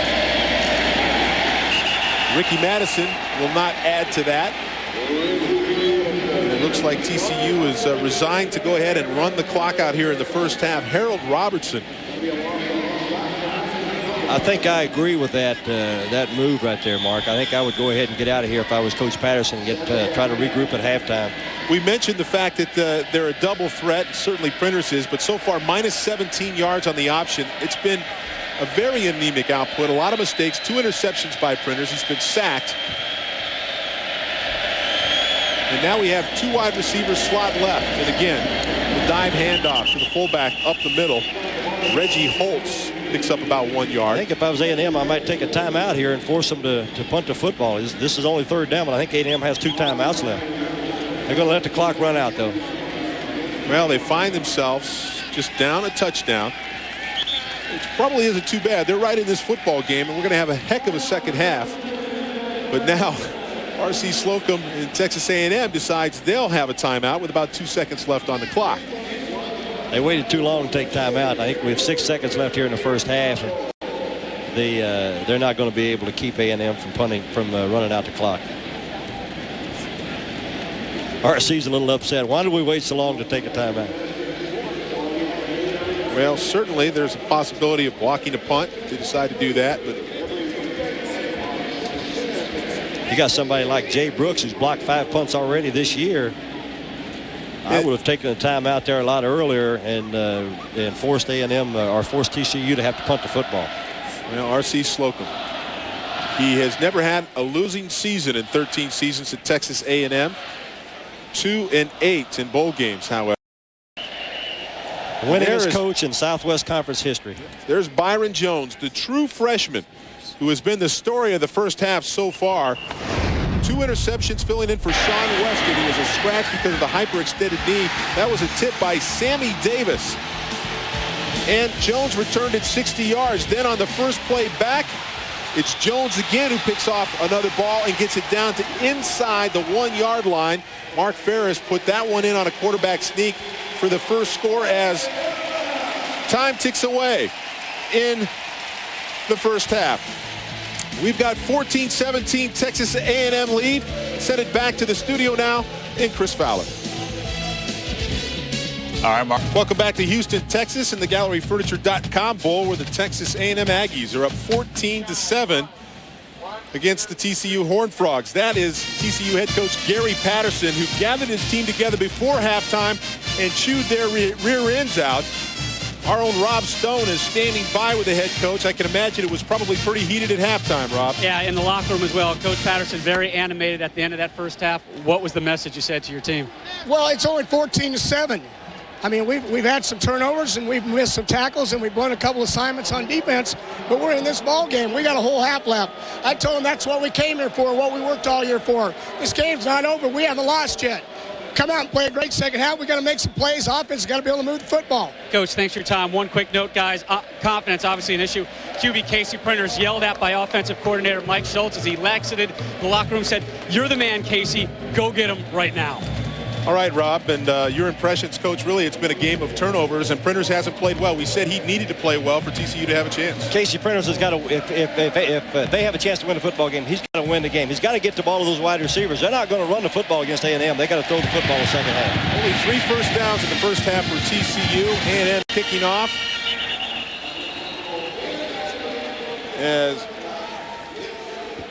And let's get you caught up with all the action in the first half.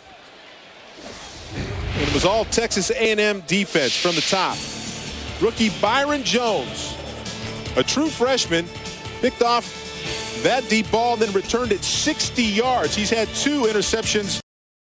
TCU offense been held to 33 yards in just 18 plays in the first half. And of course, here's the big play for TCU. It was all defense. Charlie Owens picks up the fumble, goes 89 yards. That's the second longest fumble recovery in TCU history. So the Horned Frogs take over now on 1st and 10. Little flip out to Adrian Medice from Printers. And Amon Simon makes the stop. 4 yards on the game. Again, Mark, I don't believe that TCU is going to run the football against this Aggie defense. Nobody's done it all year long. They held Colorado to 150 yards rushing. Colorado, one of the better rushing teams in college football. You got to get the ball to those wide receivers. You've got Terrence Williams and Dunbar and Medice that can really make something happen once they get the ball in the open field.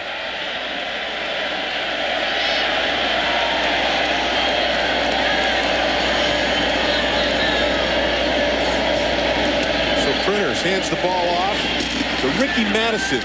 Picks his way through but doesn't get much. About a yard on the gain. Randall Webb, Amon Simon on the play. Take a look at Printers now. The last 4 games, and they needed to win their final 2 to get to the GalleryFurniture.com Bowl. He averaged 290 yards per game, 8 touchdowns, 4 interceptions. Today, just a mere 39 yards, and of course the 2 critical interceptions has given the Aggies their 14-7 lead. 3rd and 4, 3 wide receivers. Lone back, Ricky Madison.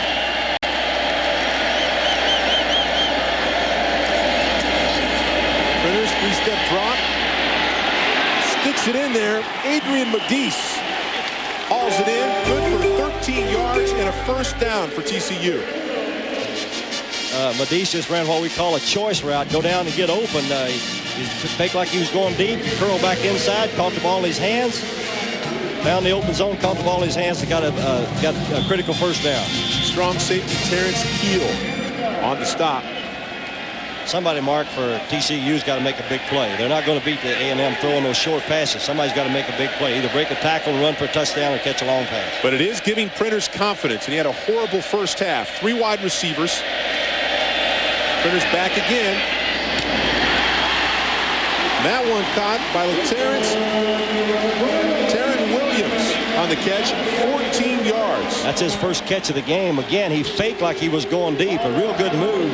Ran the double move. That's what we talked to their receivers this week, and that's what they thought. They thought they could get open by running the double move, fake like they were going deep, then pulling up in the curl zone. Texas A&M, very slow backpedalers, read into the backfield, settle and drive on intermediate routes, so the double move's good. TCU has a first down at the 46. Ricky Madison stopped in the backfield. A swarming A&M defense. Christian Rodriguez leading the way. Wrecking crew defense. Mike Hankiewicz has got to be very proud of the way they're playing.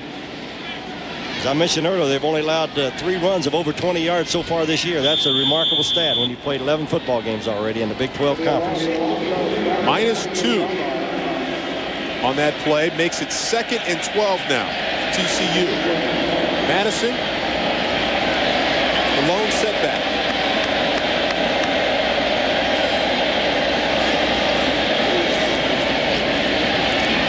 Printers on the crossing route finds Medice.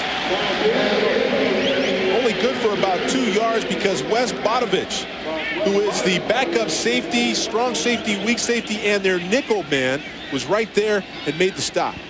That's a good example. We call nickel defense. You've got 5 defensive backs in the game. Bodovich, number 30, is playing the curl zone underneath coverage. Ran a little crossing route. The offensive line gave Casey time to throw the football, but that's a nice job by number 30 making the tackle. So Printers now has 3rd and 10 from the 46.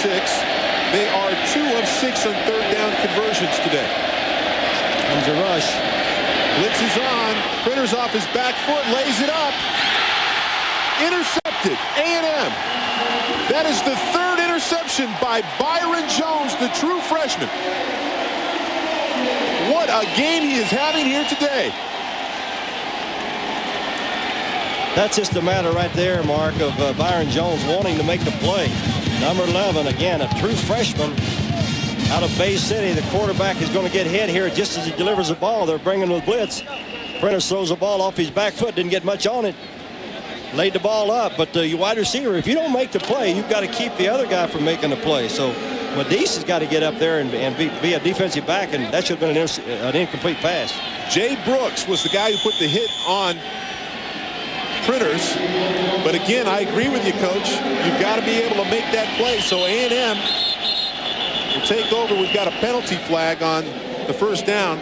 It's like illegal motion. You know, Mark, that interception's not all bad, though, because you got the ball. It's as good as a punt, really. If you don't make the first down, you got to punt the football. And A&M now, of course, is backed up on their own 3-yard line. From a field position standpoint, I agree with you, Coach. But from Casey Printers' psyche right now, that's the last thing he needed to have happen was a 3rd interception, especially when a guy like Medice should be able to go up and make the catch. Good point. Good point. Medice, you're exactly right. Medice has got to make those plays. He's got to get up and outfight the freshman for the football. So A&M 1st and 12. They're penalized half the distance to the goal. Ferris, little handoff inside to fullback. That's Joe Weber, number 28. That's what you call ganging up on the ball carrier. They have a lot of people up on the line of scrimmage. They're playing man coverage when you do that. Man coverage in the secondary, but they're not going to let A&M run the football. Chad Pugh, John Turntine.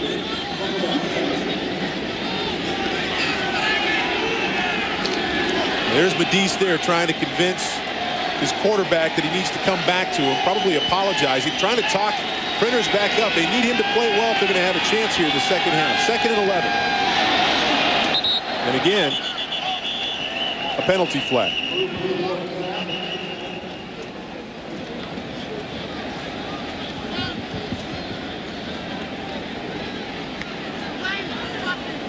I think this is going to be on number 76, Chad Pugh. Defense, TCU. Offsides on the defense. The penalty marked off in the previous spot. 5 yards. Repeat, 2nd down. The 5th offsides of the day so far. Watch McKinney. We talked about how smart a football player he is. This is the 50th consecutive game he started for A&M. The minute the defensive lineman penetrated the neutral zone, McKinney snapped the football. Created an offside penalty on the defense. So instead of a 2nd and 12, now they have 2nd and 7. Look at that, 3.73 grade point average. The runner-up to the Remington Award for the best center in college football and an academic All-American. Needs 5 hours to get his master's degree. Derek Farmer with a carry. Chad Pugh got called for the offsides. Now makes the tackle. Mark, a key 3rd down play here for TCU's defense. You got 3rd and 5. They hold them here. They're going to get the ball in good field position, and maybe the confidence level would get back up. Get the ball in the red zone. So let's call it 3rd and 5. Gary Patterson makes his defensive call and looks on. Got Greg Porter in the game at tight end, so look for a pass play. Pass or draw. Going deep, Ferris throws it up against blitz coverage. And we have a flag. Goss didn't look back back to play the ball. He played the receiver. And flags all over the place. And now we might have a personal foul on top of it all. Mark, I believe you're exactly right. That's obviously pass interference on Jason Goss, number 39, the corner, trying to play man coverage. But I believe we have a personal foul penalty after the play was over.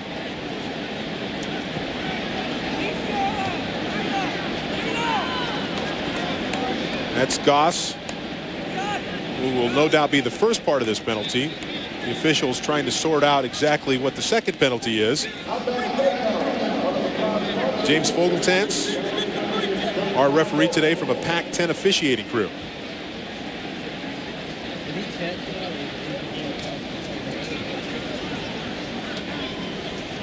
A long discussion. Let's hear it. There are 2 penalties on the play. First penalty is defensive pass interference. That'd be 15 yards, automatic first down. The second penalty is a dead ball, unsportsmanlike conduct against the offense. That penalty is 15 yards, but it'll still be first down. Well, the unsportsmanlike penalty was probably against Terrence Murphy. Let's take a look at the play, Coach. It looks like good coverage. He's got to look back. Oh, that's pass interference. You got to look back for the football. You cannot be pushing the ball. You can't make contact with the receiver when the ball's in the air. And then right there, let's take a look at this. Right there, Terrence Murphy kind of goes after Goss, and there goes another flag. R.C. Slocum gets there, but it's too late. So, Mark, this is a change in college football. 10, Texas A&M. All right, so let's just sort this out now. Texas A&M will retain the football.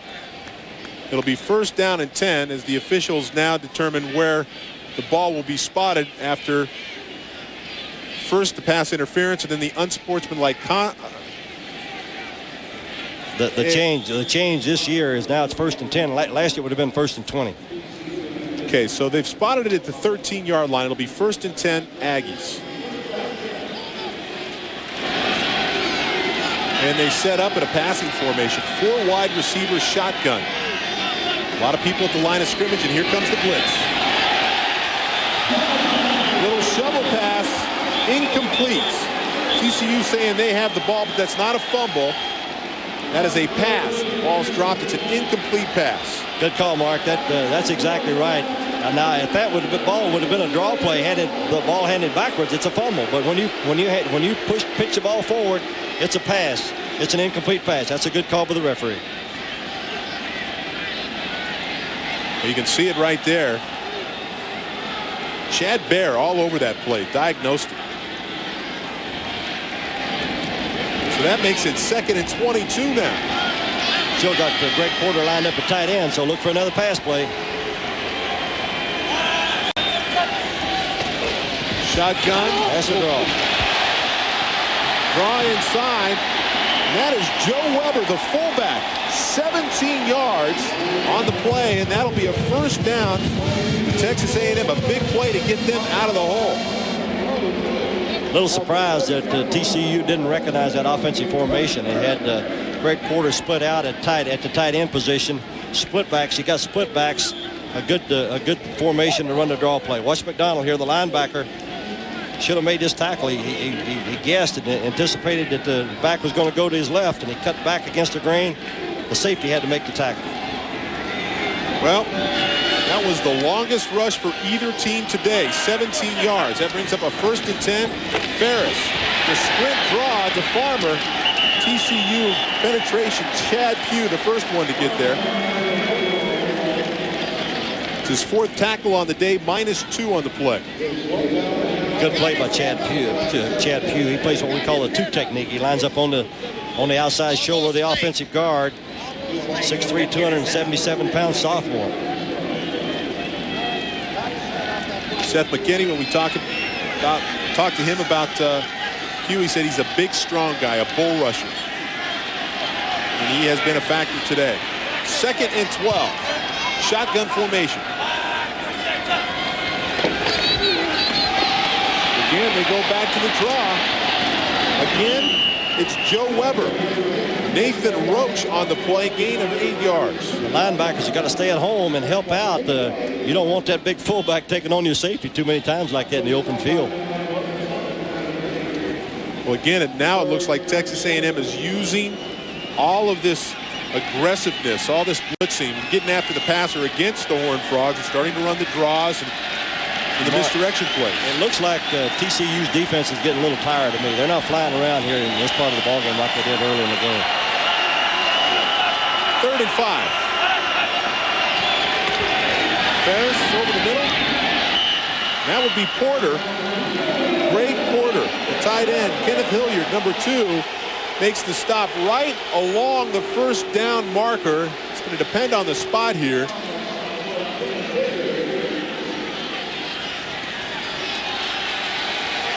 And our referee says, first down. Gary Patterson says, you got to be kidding me. Greg Porter, Dino Babers, the offensive coordinator, told us when Greg Porter was in the game, look for the pass or draw. They're taking him out right now, so I'm assuming we can see a running play this time. But Porter's a big target. He's 6'5", 230-pounder. That's good size for a wide receiver. He's also a guy that plays some baseball and will probably make a lot of money doing that. In fact, this might be his final season at A&M. 1st and 10. Farmer on the counter, hits it up in there. Marcus McDonald on the stop for 4 yards. And we have another penalty flag.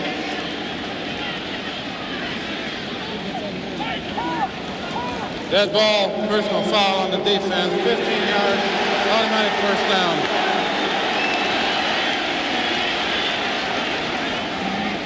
So Texas A&M, R.C. Slocum get a gift there. Again, TCU leading the nation in penalties, averaging over 10 a game. Gary Patterson says, hey, we're an aggressive defense. That's going to happen. It's the stupid penalties, and that is what he's talking about when he talks about stupid penalties. TCU already 10 penalties, which is their year-long average for 72 yards today, Coach. And Mark, a lot of them have been what we call dead ball penalties. That play happened after the play is over. Had no effect whatsoever on the outcome of the play. I think that was on Chad Bayer, number 48, the linebacker. Looked like he threw a forearm. Frustration showing through for the Horned Frogs. 2 receivers left. Play action bootleg under pressure. Ferris throws it up and just gets rid of that one. Smart play by the 26-year-old quarterback. Charlie Owens had the pressure on Ferris. Here they bring the safety. Charlie Owens, number 17, from the bottom of your screen here, came unblocked, as you can see. And again, that's a nice job by Mark Ferris getting rid of the football. That's not grounding when you throw the ball down the field past the line of scrimmage. Ferris 7 of 14, 103 yards. No touchdowns, no interceptions, but he's been sacked twice today by that TCU defense.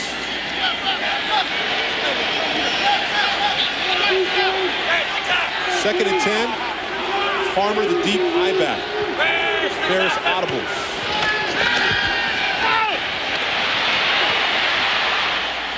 Miscommunication between himself and Terrence Murphy, the freshman. I think he was waiting for the double move, and when it didn't happen, Ferris was forced to throw it away. Mark, that is close to grounding. That ball went downfield, looked like about 1 yard past the line of scrimmage, which is okay, but that's a pretty close call there. You know, this TCU defense is playing good football, in my opinion. They're only giving up 170 yards in a game.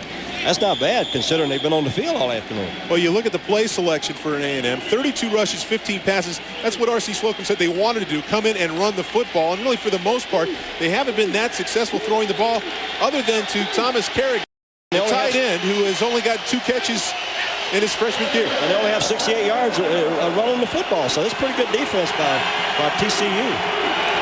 10th ranked rush defense in the country as Ferris takes the shotgun snap. Can't find anybody open. Finally leaves the pocket. He's not going to get much. Brandon Johnson on the stop. No gain. That'd be fine.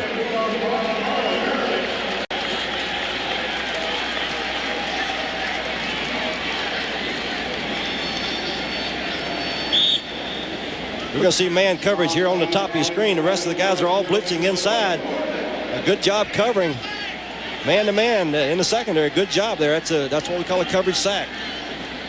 Looks like what we call robber man with 2 men in the middle. going to force the punt now. Skates down inside the 10-yard line.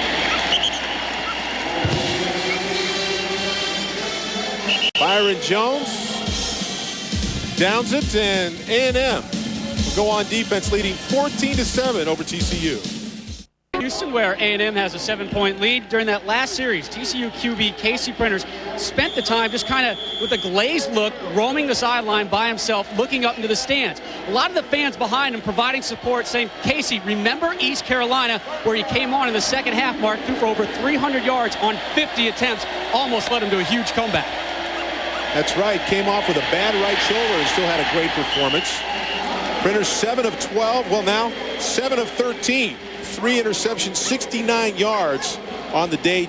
Big play, Jay Brooks had the pressure. He took a shot from Jay Brooks. Jay Brooks came from the top of your picture there. The weak side corner was on a blitz, and Casey's got to get rid of the football a lot quicker than he did on that play.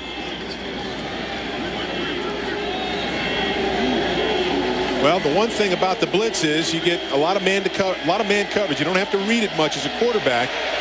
You have to make quick decisions to get the ball out. TCU 2nd and 10 now from about the 5-6 yard line. Ricky Madison nowhere to go. Hit in the backfield by that wrecking crew defense and almost a safety.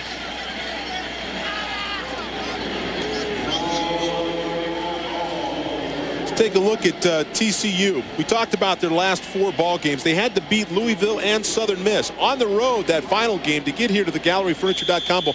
Look at the numbers. High 300s, in the 400s in terms of offense. Today, only 65 yards against the number 10 ranked Aggies defense. This Aggie defense led the Big 12 in sacks.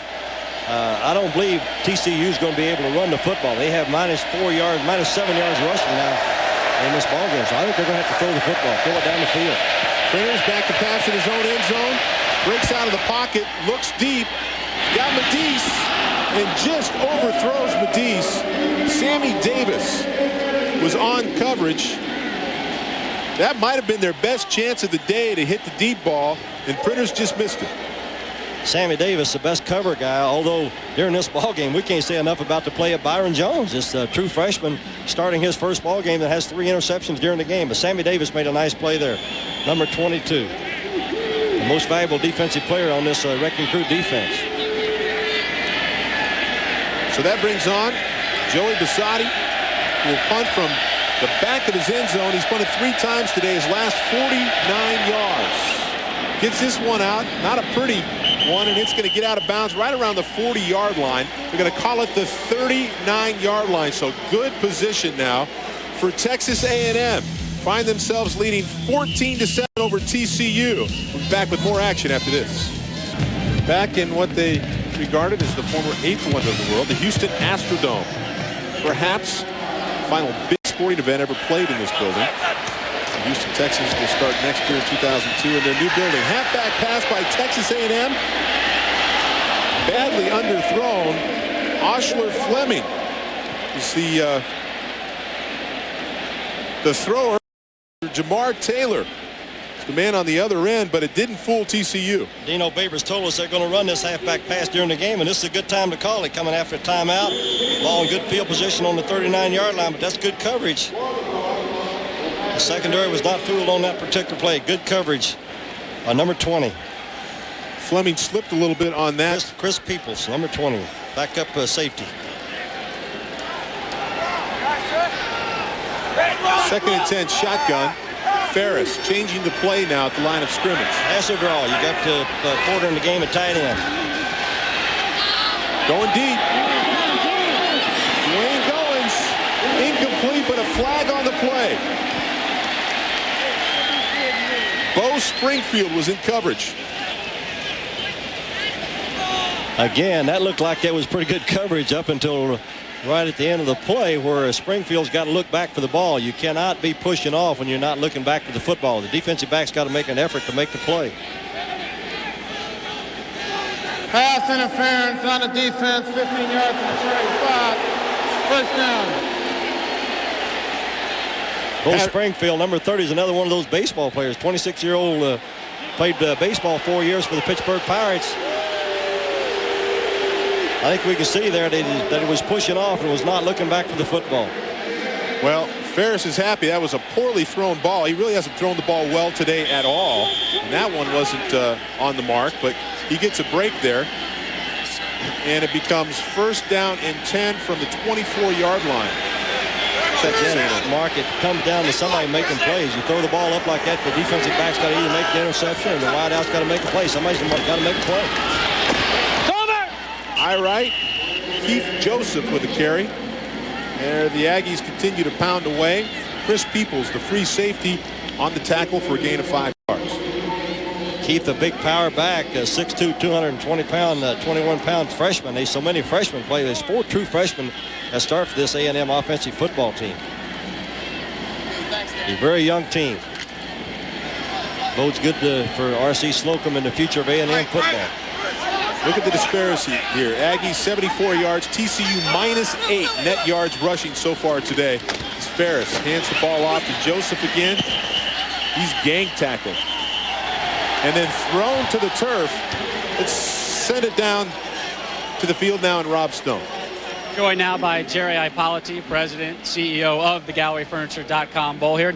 Big news for you guys regarding next year when you move next door to the brand new Reliant Park Stadium. Yeah, we signed initially a 5-year contract, which is 2 years here in our historical dome, and in our last 3 years is going to be over at Reliant Park. We're very excited about that because this game certainly is building an excellent foundation with the crowd we have today to move into that outstanding stadium, which is 72,000. How much momentum will that give you as you guys try and upgrade this bowl game? Well, the enhancement right here of both teams playing from Texas, a lot of institutions want to be a part of that new stadium. It's a great recruiting tool and certainly an outstanding facility to have an opportunity to play. Jerry, thank you for your time. Yes, sir, thank you.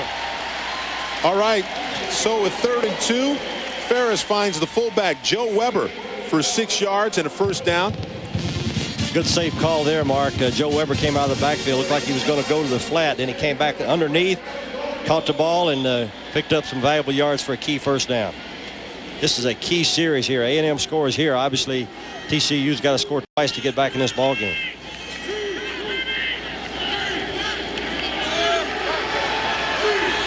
Texas A&M, 15 first downs.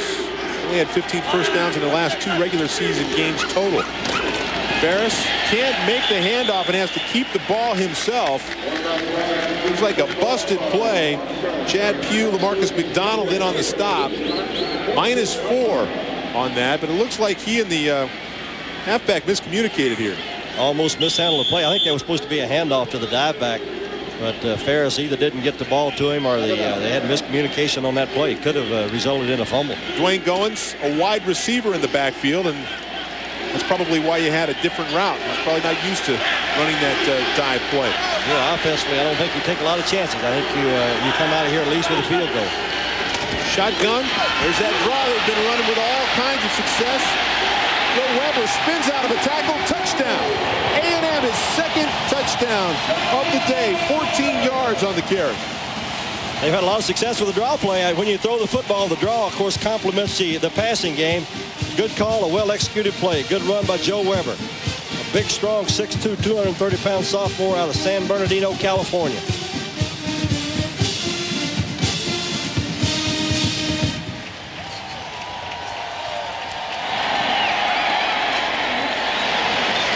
So Skates is on for the extra point to make it 21-7.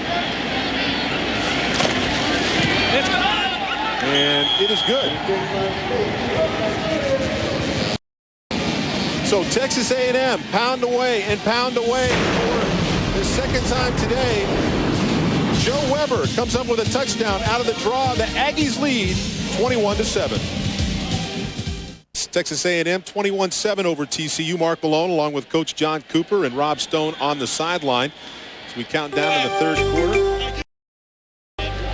That man, Mr. Weber, scored his 2nd touchdown of the day. 6-play drive, 39 yards, just under 3 minutes. And TCU now is starting to run out of time. Taryn Williams, Terrence Dunbar back. Dunbar takes the kickoff. Got some room. Finally brought down out to the 37-yard line. Just a reminder that tonight on ESPN, Boston College meets Georgia in the Music City Bowl, 5 o'clock Eastern Time. That's 2 p.m. in Nashville, Tennessee. As Capital One Bowl Week continues. For more college football information, log on to ESPN.com. Of course, that game will feature William Green. Nearly 1,600 yards on the season, second in the NCAA. Big-time back, Coach. Maybe the best back in college football this year. Only a junior, but I think he's already announced that this will be his last game. I think he's coming. He's going to the National Football League next year. So TCU takes over. Printers now forced to throw the football. It's it downfield. Medina goes down to scoop it up, and they said he got under it. Byron Jones is in coverage, 13 yards on the play. That's a great job by Medina coming back for the ball was underthrown. Doesn't look like Casey's really planting his feet, Mark, really stepping forward and throwing that ball with a lot of confidence, but a good play by the wide receiver there, Adrian Medis. Looks uncomfortable. His worst game this year, Casey Printers, against Houston. He was 12 of 22, 2 interceptions, 89 yards, but they won that game 34-17. Mark, look down here at the bottom of your screen. We've got a wide receiver, and the defensive back's playing 10 yards off of him. Throw the ball in front. Throw the short pass. Printers breaks out of the pocket to the right side, finds Terrence Dunbar on the sideline. Good for a first down. After that play picks up 11 yards. Byron Jones again in coverage. Open the play, open the ball game, throwing the short pass and giving the receiver a chance to run the ball. We haven't come back to that. When they give you a 10-yard cushion like that, I think you've got to throw the football, give the wide receiver a chance to become a ball carrier in the open field. Same thing again. Look what, 2 wideouts down the bottom of your screen. You got 2 wideouts. They got 1 defensive back. Sprint this way, throw the ball in the flat. Defensive strategy changing for A&M with a 2-touchdown lead. Printers over the middle, a little delay to Terrence Dunbar. Only picks up about 4 or 5 yards on the play. Amon Simon made the stop.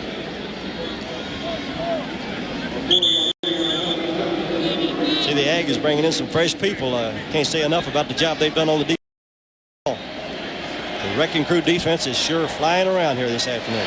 So TCU unable to get off a play before the end of the quarter. But they'll reset themselves, turn around and go the other way as they continue to try to overcome the 21-7 deficit they find themselves in. Back after this. Texas A&M, R.C. Slocum, before we finds himself 21-7. But TCU is driving. 2nd and 5 for the Horned Frogs. Printers changing the play at the line of scrimmage. Back to crash. Here comes the blitz. Off his back foot. What a pass. Intercepted by Wes Bodovich. Casey threw that one up for grab, Mark. There's no way. You got to plant your feet, get rid of the football. You don't just throw the ball up and hope that something happens. The 4th interception on the day for Printers, a career worst. And again, they're coming with the blitz, but you either got to get out of the pocket or stand in there and throw it. You got to side adjust. You got to get rid of the football, but throw it to the end receiver. You just don't throw it down the field. Throw it up in the air and let the defensive back get underneath it. But I think we're finding out right now how tough this Big 12 conference is. There's 8 bowl teams from this league. Of course, Nebraska, Colorado, Texas, Texas Tech, Kansas State, Oklahoma, and Iowa State. In addition to Texas A&M, are playing in bowl games. It's a very tough league. I think probably the toughest league in college football this year. So A&M takes over. 1st and 10. About the 18-yard line. Ferris back to pass. Over the middle to Mickey Jones. The senior, and watch out. He's gone. 10. Touchdown. Texas A&M.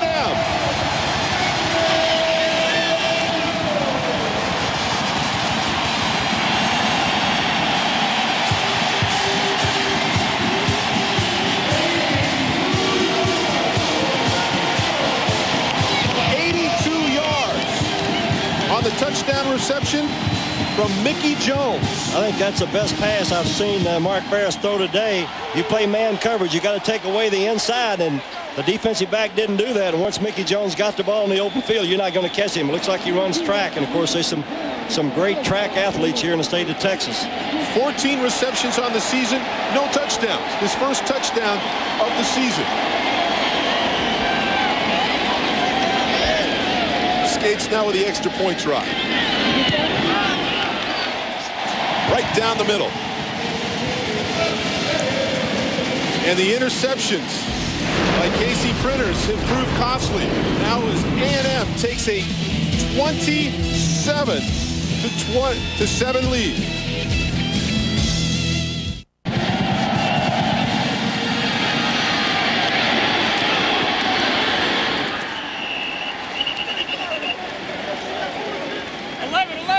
Welcome back to the GalleryFurniture.com Bowl. Texas A&M kicking off with Terrence Dunbar, number 3, with a return. Will give the Horned Frogs possession of the ball about the 25-yard line.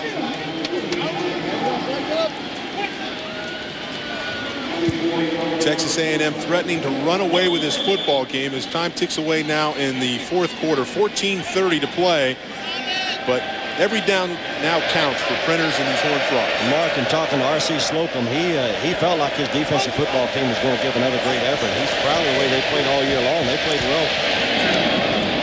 Down the stretch, they played well against Oklahoma. Played well against Texas. Texas only scored 2 touchdowns against this defense, and one of them came real late in the ball game. Well, Printers complete to Adrian Medice for 13 yards. Officials ruling the play down. So again, we've seen this a couple times today from TCU. In terms of they moved the ball, but then a critical mistake. We talked earlier about A&M stopping TCU's option games. Obviously, they've done that. So now TCU's got to throw the football. They've got 4 wide receivers here in the game. Got to throw the ball. Got to get rid of it. Here comes pressure. Handoff. Ricky Madison finds his way out of trouble in the backfield. It's about 2-3 yards on the play. Let's bring you up to date with how we got to this score. Here you go. Joe Weber, the second of his 2 touchdowns on the game, out of the draw play, which has been very effective. The critical errors for TCU, Casey Printers, under pressure, throwing 4 interceptions on the day. And that helped set up this Mickey Jones touchdown to make it 28-7. Now TCU takes over. Printers in trouble again under pressure. 1, 2, 3 Aggies in. Jay Brooks, Gerard Penwright, 3rd sack of the day for the Aggies. The Aggie defense right now just taking charge of this ball game. I can't say enough about the play of the front 3. Ty Warren and nose guard Evan Peroni, number 93, and number 95 Rocky Bernard. They've taken charge inside, and now the linebackers and even an occasional defensive backer coming off the corner on a blitz. Jay Brooks, the free safety. They call him Big Play Jay. Probably the first one to get there and put pressure, but he had a lot of friends on their way to help clean up. They're keeping that pad level low up front. Watch the defensive line come off the ball and just whipping TCU's offensive line. 3rd and 20 from the shotgun. Plenty of time. Medice tries to get out of the pocket. He's tackled by Christian Rodriguez, who makes a great diving stop. And they did that with a 4-man rush. Only brought 4 and dropped 7. That front 4 for A&M is really playing a good ball game here. Gerard Penwright, also number 43, the right outside linebacker, is another good football player. Rodriguez, who says that he uses his intelligence and his speed to his advantage. Watch your man Jay Brooks right here, Mark. Number 21. He's blocked 5 kicks. Well, look out. They got it off. Mickey Jones gets knocked down for his trouble. Adam Black downs the ball. A&M up 28-7 with time running out on TCU. We're back in Houston after this. Back. Casey Printers, 4 interceptions on the day. We said at the top of the show if TCU was going to have a chance, he was going to have to play well. That hasn't happened, and TCU finds himself trailing 28-7. Texas A&M hands the ball off to Derek Farmer, the true freshman. Doesn't pick up much of anything there. Mark, one thing I talked about during my coaching career, the team that makes the fewest mistakes usually wins the game. You cannot turn the football over 4 times throw 4 interceptions and have a chance to beat a good football team like Texas A&M. 14 of the A&M points have come off the 4 interceptions. So you take that away, and it's a 14-7 ball game. Think about it. Here's our passing formation again with Porter split out at the top of your screen. Number 44, the tight end. Had a lot of success running the draw out of this formation. And there it is again. Joe Weber, who has a couple of touchdowns on the day, picks up a gain of 9. Let's get you up to date now with our ESPN.com poll. What was the greatest sporting event in the history of the Houston Astrodome? We ask you to log on and vote. Nolan Ryan's 4,000th strikeout game wins it going away, 40%. Big E, ending UCLA's streak. That's a distant second. I thought Mantle's first home run here would have probably been first, Coach. The Mick, Commerce, Oklahoma.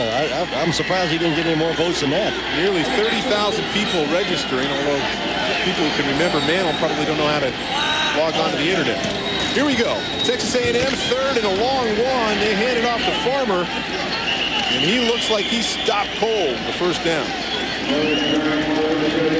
Did not make it. That's a good stop by the front 4 there of the TCU defense. John Turntile, number 49, and Chad Pugh, number 76. Stepped up by the what we call two techniques and made the play. So that brings out Cody Skates, who is both the place kicker and the punter. You got to come after this punt, Mark. You got to block a kick. He's punted 4 today, averaging just under 40 yards, and he gets off a big one. Jason Goss back to receive at the 10-yard line under pressure. Slips 1 tackle, but unable to get away from another as Byron Jones makes the tackle. 50 yards on the punt, just a 1-yard return. Well, as TCU it's ready to come back on offense, let's take a look at KC Printer's day, and it's been a tough one. From the very beginning, he's been under pressure as the A&M defense has come after him. Knocked down, whether he's thrown the ball or he's run the option. Throwing the ball up for grabs, 4 interceptions. Again, very disappointing day for a very bright young man, a very good person when you sit down and talk to him, Coach, but here he comes out firing again. That's what we're talking about. You got 2 wide receivers split out here to the bottom of your screen. They got a nice cushion, so you got to take what the defense allows you to get. You don't get big play every time you throw the football. Printer's only a junior, so he does have another year. He completes that one to Taryn Williams, number 83.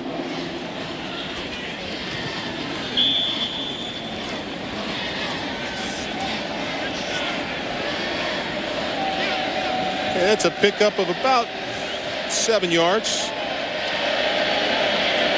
2nd and 3 now. Single back, Printer's back. Throwing the hook for Terrence Dunbar. He manages to squeeze it in under pressure.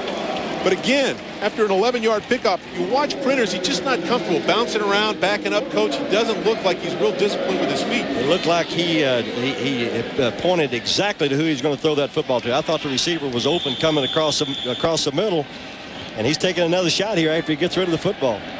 Holding the ball too long. That's one reason. Not good with your feet. It's Ricky Madison. Takes the handoff and picks up a first down out to the 43-yard line, a gain of 13 on the play. Mark, I promise you that's a good run against this Aggie defense. They've only given up 3 runs of 20 yards or more this season. That is an amazing stat. I can't believe that the way the teams in the Big 12 run the football, Colorado, Nebraska, people like that. Of course, Nebraska didn't play A&M, but those teams that are good running the football in the Big 12. Longest run of the day for TCU, 13 yards on the ground. 1st and 10. Prentice back to pass, again under pressure. Tries to escape and can't. Christian Rodriguez was the first one in, followed by Harold Robertson, strong safety, inside linebacker. Gary Patterson now, the defensive genius, starting to get a little bit of his own medicine, getting people coming after you. These guys are 2 good athletes. They're very athletic, A&M's defensive football team there. Prentice might have been right. He looked like he was a little upset he didn't get a face mask penalty. It looked like he could have had an incidental penalty there, Mark. That face mask would have called on Harold Robertson, but TCU doesn't get it again. Prentice now gets out of the pocket, looking downfield, throwing across the field. You'd never want to do that. Lucky that one was not intercepted. Wes Bodovich was on the play. Right. He already has one interception on the day. And you don't want to throw back across the grain like that. 10 tackles for loss today. We talked about the TCU defense and 8-man fronts. They get after you and all the tackles for loss, but it's been all wrecking crew. 4 interceptions as well, giving TCU a little of their own medicine, Coach. Mark, a little surprised we haven't seen any screen passes. You know, a screen's a very effective play when you're rushing as hard as A&M's defense is rushing. A lot of times you'll see them run the flanker screen, what we call the jailbreak screen, getting the ball to a good receiver and allowing those offensive linemen to block downfield. So Printers on 3rd and 23. He's already been sacked 5 times, and here comes some more pressure. Gerard Benwright chasing him down. Printers can't get away. That's the 6th sack of Casey Printers on the day. Evan Peroni, Brandon Johnson ultimately bring him down, but it was Penwright who flushed him out of the pocket. A little twist by those defensive linemen. They did not blitz on that play. They rushed 4 and dropped 7. Sometimes they even rush 3 and drop 8, but that particular time, you can see Coach Patterson's very upset with his offensive line. They're just getting whipped up front. Blood, Barrick, the 2 tackles. A lot of the pressure has come from the outside. Sadi barely gets that one off. Mickey Jones lets it go. He fakes the fair catch. Should take a couple of TCU bounces. Down to about the 2-yard line. Mark Walker downs it 69 yards on the punt. 28-7 Texas A&M. Back in a moment. Texas A&M defense, but it wasn't always that way. Earlier in the season, after a couple of games, R.C. Slocum was not happy with the way his team was playing football. It wasn't wrecking crew defense. So he took his team to task, and our sideline cameras caught him just before the Oklahoma State game. If you put on that suit and go out there on that field, play like you're upholding tradition, and you've got some pride in who you are, what you represent. Play hard. Play hard. That's something everybody in this room can do. If you don't do it, I'm going to ask you tomorrow why. That was just prior to that Oklahoma State game, after he had taken his team through a series of grueling practices the week before. And it has turned it around as A&M takes over now from around their 2-yard line. Keith Joseph on the carry, doesn't get much. And take a look at this. Yards allowed 103, but no points. Remember, that 7 points came off a fumble return. Rushing yards minus 26. Just incredible. You understand now why Casey Printers has had such a difficult time back there at quarterback, Coach. I promise you, Mark, Coach Slocum can be very proud of the effort that this defensive football team. They got the message. They got the message loud and clear. They played well the last half of the season. So this ball just outside of the end zone. 2nd down and about 12. Ferris back to pass. Going deep. Murphy, the true freshman. And that ball not even close. Tyrone Sanders had the coverage. That was good coverage there by Tyrone Sanders, the young defensive back, 5'10", 168-pound sophomore.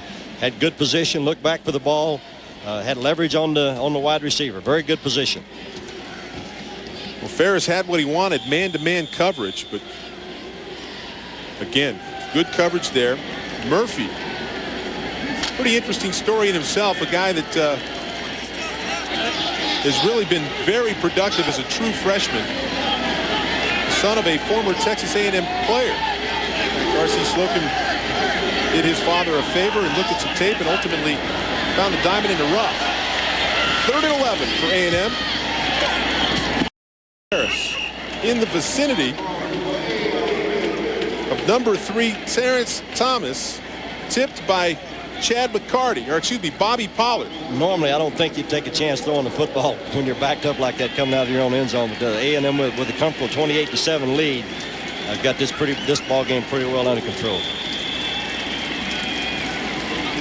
TCU's got to come with pressure here, try to block a kick, either pressure and block the kick, or else try to hold up and get a good return. Skates doesn't have much room to work with here. He'll be back on the end line. It's his 6th punt of the day. He's had 2 blocked this season. Texas blocked one for a touchdown early in the game. That's snapped out of the end zone, and I'll tell you what, that was a planned play by R.C. Slocum. They weren't going to allow that to get blocked. They just snapped it out of the back of the end zone. Mark, you're exactly right. That ball was snapped way over the punter's head. I think that's a good move. That's that removes any doubt of who's going to win this football game. You give up 2 points, 28-9 lead now, but you're not going to be backed up. You're not going to be, they're not going to have the ball down the red zone. R.C. Slocum, in his 13th year as the head coach, he is currently the winningest active coach, the 6th winningest active coach in college football. That's a pretty good company there. Joe Paterno, Steve Spurrier. Of course, that's a minimum of 5 years coached. But he is the dean of football, certainly in the southwestern part of the country, and one of the finer football coaches, more successful football coaches in all of college football. Philip Fulmer, Lloyd Carr, of course, you mentioned, and also Bobby Bowden. Those guys are very successful. R.C. Slocum has done a great job, and Mark, he's done it the right way. He's done it the right way. He's one of the most respected coaches in the game of college football. 4-time Coach of the Year. His 13th season at A&M, his team has finished in the top 25 in the country 10 out of the last 12 years that he's been there. The only knock has been the bowl record. 2-8 record in 10 bowl appearances. That's going to change. That'll move to 3-8 today. But you can't argue with the kind of men he builds, the football program he has built, and his ability to win. Talking to him yesterday, he felt like that his team had really had good preparation and would be mentally ready to play. That was a question mark I thought going into this ballgame. Would they be mentally ready to play? Jason Goss fields the punt. Let's head out to our field reporter, Rob Stone.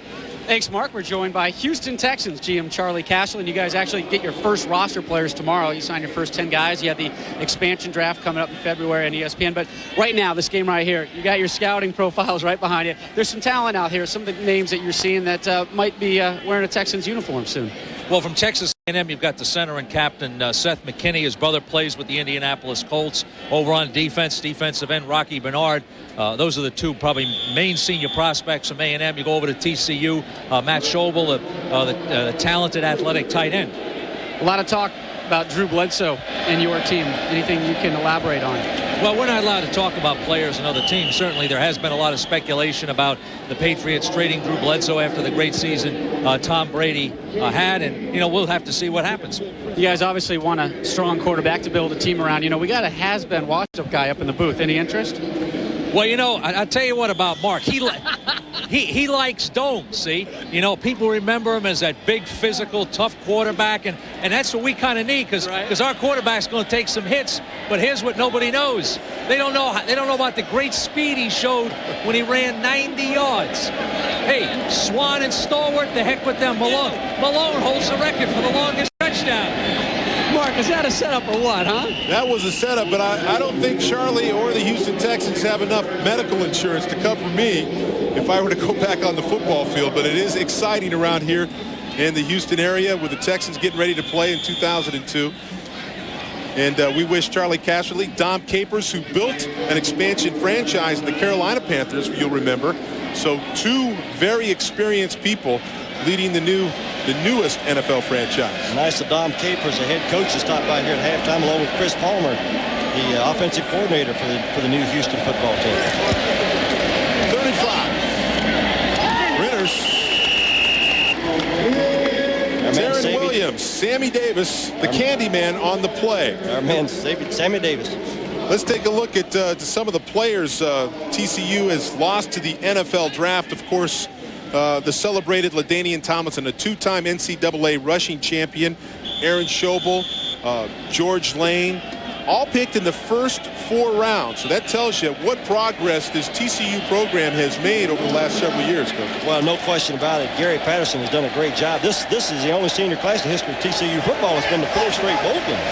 And they had 28 seniors last year, 10 of them drafted, or 10 of them had a chance to play in the National Football League. They had to win the last 2 ball games of the year to get in the bowl game, so give a lot of credit to Gary Patterson and his coaching staff. Dunbar with the reception, Sammy Davis with a hit, 9 yards, good enough for a first down.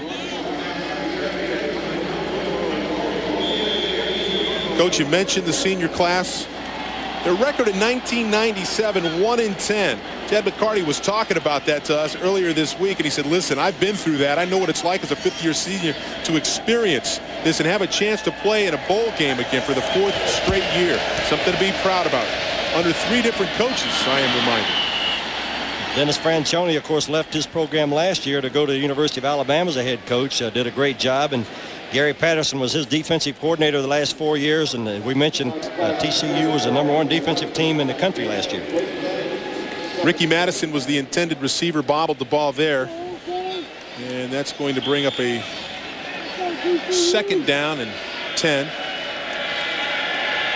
Mark, both of these teams have a lot of youth on them. They don't lose many seniors, and both will be very competitive again next year. Well, it's not only pride at stake here, but recruiting. You mentioned all the players from Houston on the Texas A&M side of the ball. There's a lot of talent, high school talent in this area. As Printers is flushed out of the pocket and again throws on the run, just trying to get away, and Printers is down. But let us remind you that tonight on ESPN, Boston College meets Georgia in the Music. Well, we've called his number quite a bit today. Big play, Jay Brooks. He's down right now, but take a look. Came off the corner, and he is a big play man. As we mentioned earlier, he's blocked 5 kicks so far this year, and he's put pressure. They brought the corner blitz quite a few times here this afternoon, and Casey is really taking some shots. Casey Printer, the quarterback from TCU. Well, you could see the heel of Printers come up and catch him in the solar plex area, it looks like, and I think he's trying to get his breath back right now. Printers 15 of 28, 6 sacks, 4 interceptions, just 144 yards. They've done a great job at A&M defense. And it looks like Jay Brooks is going to be all right. Walks off under his own power. Glad to see that. Aggie fans give him a hand. That whole secondary has played a great game. Jay Brooks has been all over the field, and of course Byron Jones has 3 interceptions. Sammy Davis, the candy man, is a great cover guy. Terrence Keel has 92 tackles. He's leading tackler on his football team. So Sean Slocum, RC's son, is the defensive secondary coach. So he's got to be very proud of the job his son's done here. Wes Bonovich, the backup safety, is in now. 4 wide receivers. Pass caught and then drop. Matt Schobel, the intended receiver. He can't hang on. It's been that way for Printers all day. And that kind of day, tried to run before he caught the football. Usually I think he probably has the best hands of anybody on the TCU football team. Matt Schobel, the big tight end that Charlie Castro talked about, will be a high draft choice in the National Football League. He's 6'5", 257-pound ex-quarterback, ex-wide receiver. 4th and 10. Obviously down 28-9. They are forced to go for it. Split 3 wide receivers, and then showing a blitz. Printers back under pressure. Forced to throw it early. Incomplete. And he got knocked down again, Mark. He just doesn't have time to step up in the pocket and plant his feet and throw the football. He is taking a physical beating here in the ball game this afternoon. Nose guard Marcus Jasmine with the pressure. Printers limps off. He has been beat up today, sacked 6 times, 15 of 30, 144 yards. But again, the 4 interceptions and 14 of the 28 Texas A&M points came directly off of those interceptions. 35 of these players for A&M, as we mentioned, are from this Houston area, so obviously they're going to go home and celebrate tonight.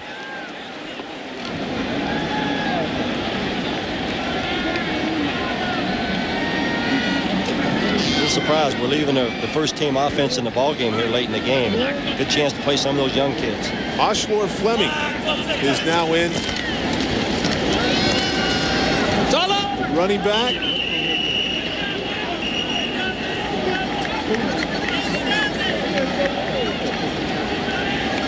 LaMarcus McDonald, we've called his name a lot today. Big time player, makes the play. 3 yards on the carry. 10 tackles for McDonald. We expected that out of him. The offensive line for A&M just wearing down the TCU defense now. Seth McKinney, the center, really had a good ball game. 302-pound senior. Again, will be a high draft choice. His brother, older brother, plays for the Indianapolis Colts. 2nd and 7. McDonald with a sack of Dustin Long, who is now in for Mark Ferris.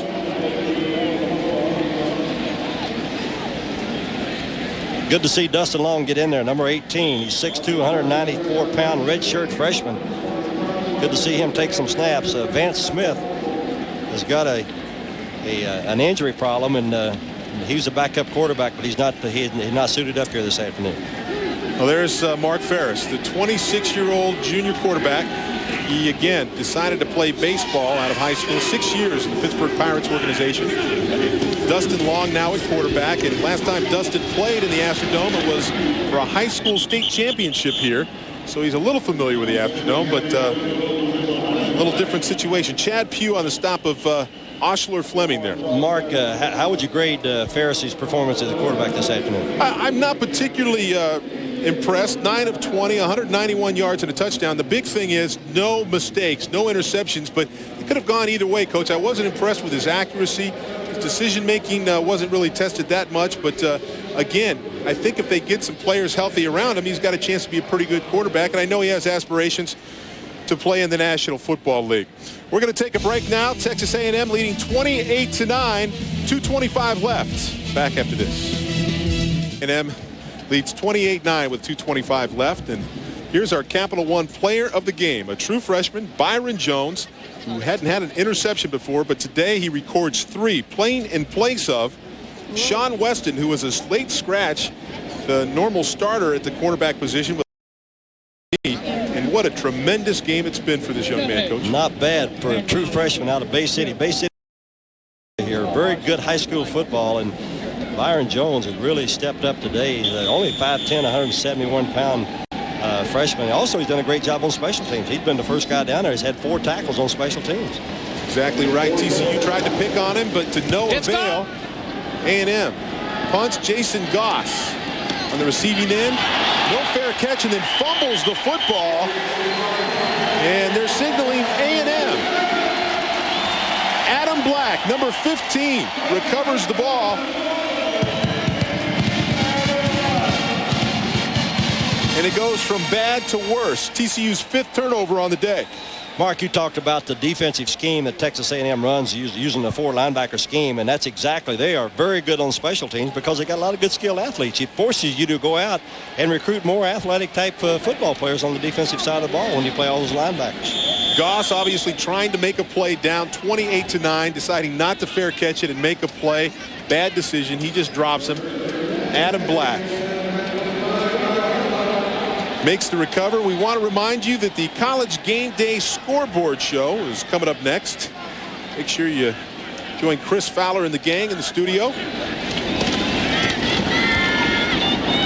now will try to run out the clock as we tick down to 2 minutes. Some young football players in the game now. A little fullback belly. Young quarterback Dustin Long, number 18, the redshirt freshman. Handing off to number 40. Got to check him on the roster. Well, number 40 coach Kevin Mangum.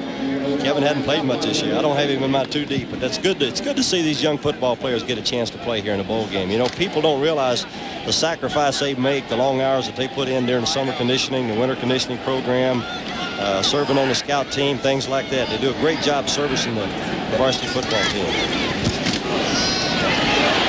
This is Oshler Fleming. He's gotten some carries now. I'll tell you. Kenneth Hilliard. And there it is. Look out, RC. They're coming after you. RC going to be happy. It's good to win a bowl game. It is. It's only his 3rd bowl win in 11 tries. And I think his son's setting him up there, Coach. I think they're setting him up right here. They don't want him moving there. That's his son, Sean Slocum, right there on the sideline beside of him. Was a linebacker coach at Southern Cal a couple of years ago. Worked for my good buddy Bill Young out there as a defensive coordinator. Brian Gamble, their captain and leader, defensive linebacker, congratulating him as Fleming gets the carry again up the middle. And there it is. It's been a long time since he's felt that, but I bet you it feels pretty good. It feels real good. He's happy. And I'm happy for him. He does. He, as I mentioned earlier, one of the most respected head football coaches in the game.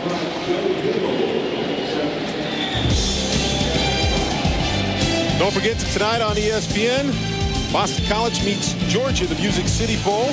Right after the scoreboard show, 5 o'clock Eastern time, 2 o'clock in Nashville, Tennessee, as Capital One Bowl Week continues.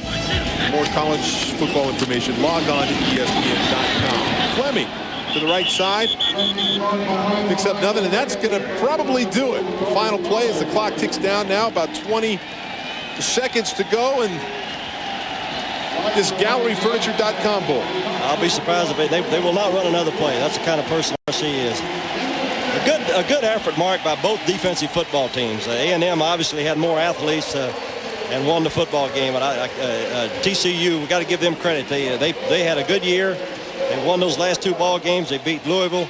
They beat Southern Miss, and to give them an opportunity to come to the bowl game.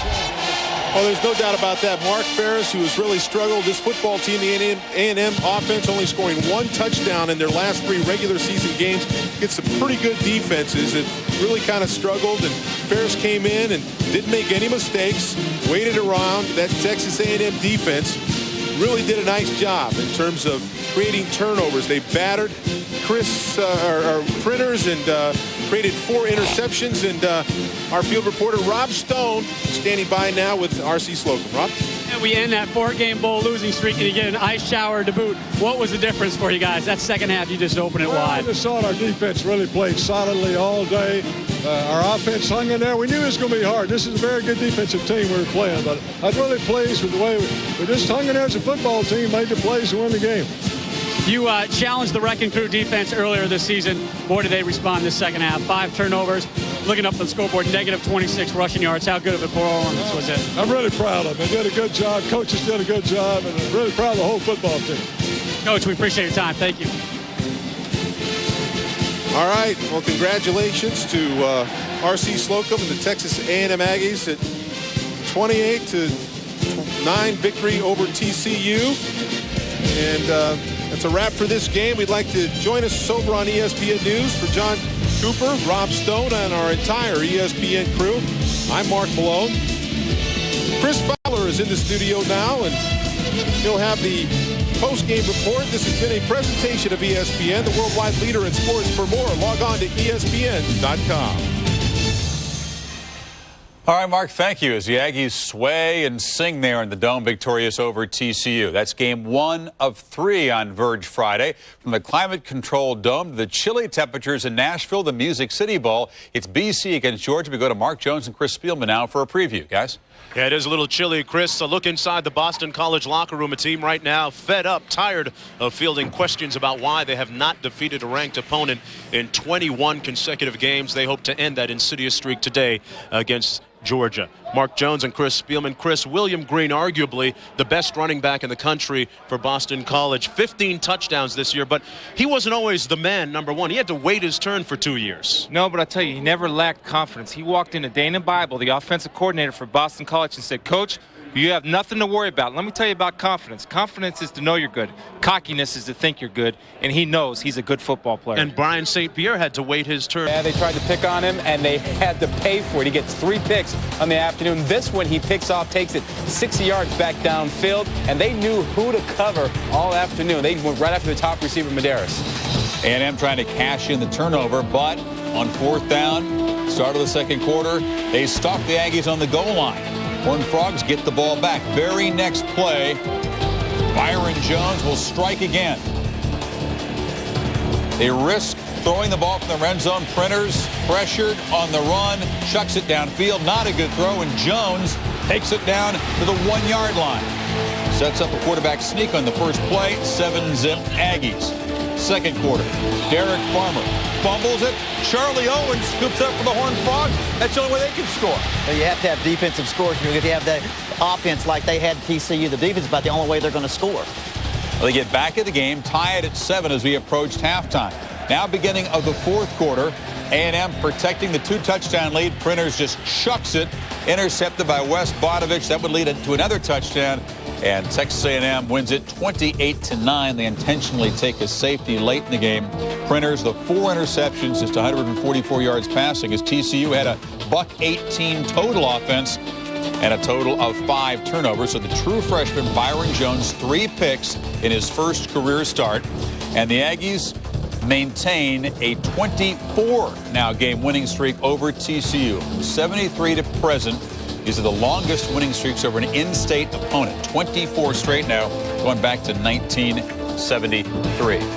So, as R.C. Slocum said in the post-game interview, they didn't have a gangbuster offensive game, just enough to win, and they played the great defense after he challenged that team. Well, he did challenge him, and I think if you look at this Aggie team, you have to be optimistic about them for next season as you look forward. They lose 4 starters off defense, and that defense was impressive today. In addition to that, they lose 1 senior off an offense that struggled because they had a lot of injuries. They got a lot of young players who grew up this season. They should be a solid team in the Big 12 next season, Terry. You know, if you only have an offense, and TCU didn't have much of an offense, and Texas A&M had not scored in 3 games prior to this game, you don't turn the ball over. 5 turnovers, they're probably going to lose this game. But with the score nothing to nothing on your own 1-yard line, don't throw a pass.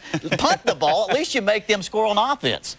Easy to say. Yeah, that's a pretty obvious thing. You talk about the Aggies next year, by the way. The schedule's pretty tough. They have Virginia Tech coming down to College Station. They have to go to Pittsburgh in a road game before that. They have Nebraska rotating on the schedule, so they should be better with all those young guys, but pretty tough schedule. Tough schedule, good depth, though. And obviously Texas and Oklahoma, of course, as Big 12 South opponents. This is Verge Friday on ESPN.com. You've been invited to log on and vote in polls all day long, including the best Aggie of all time. And he thought that John David Crow might make that late rush. Come on, John David. Come on, Mom and Pop. Ray Childress is no young guy either, but I mean,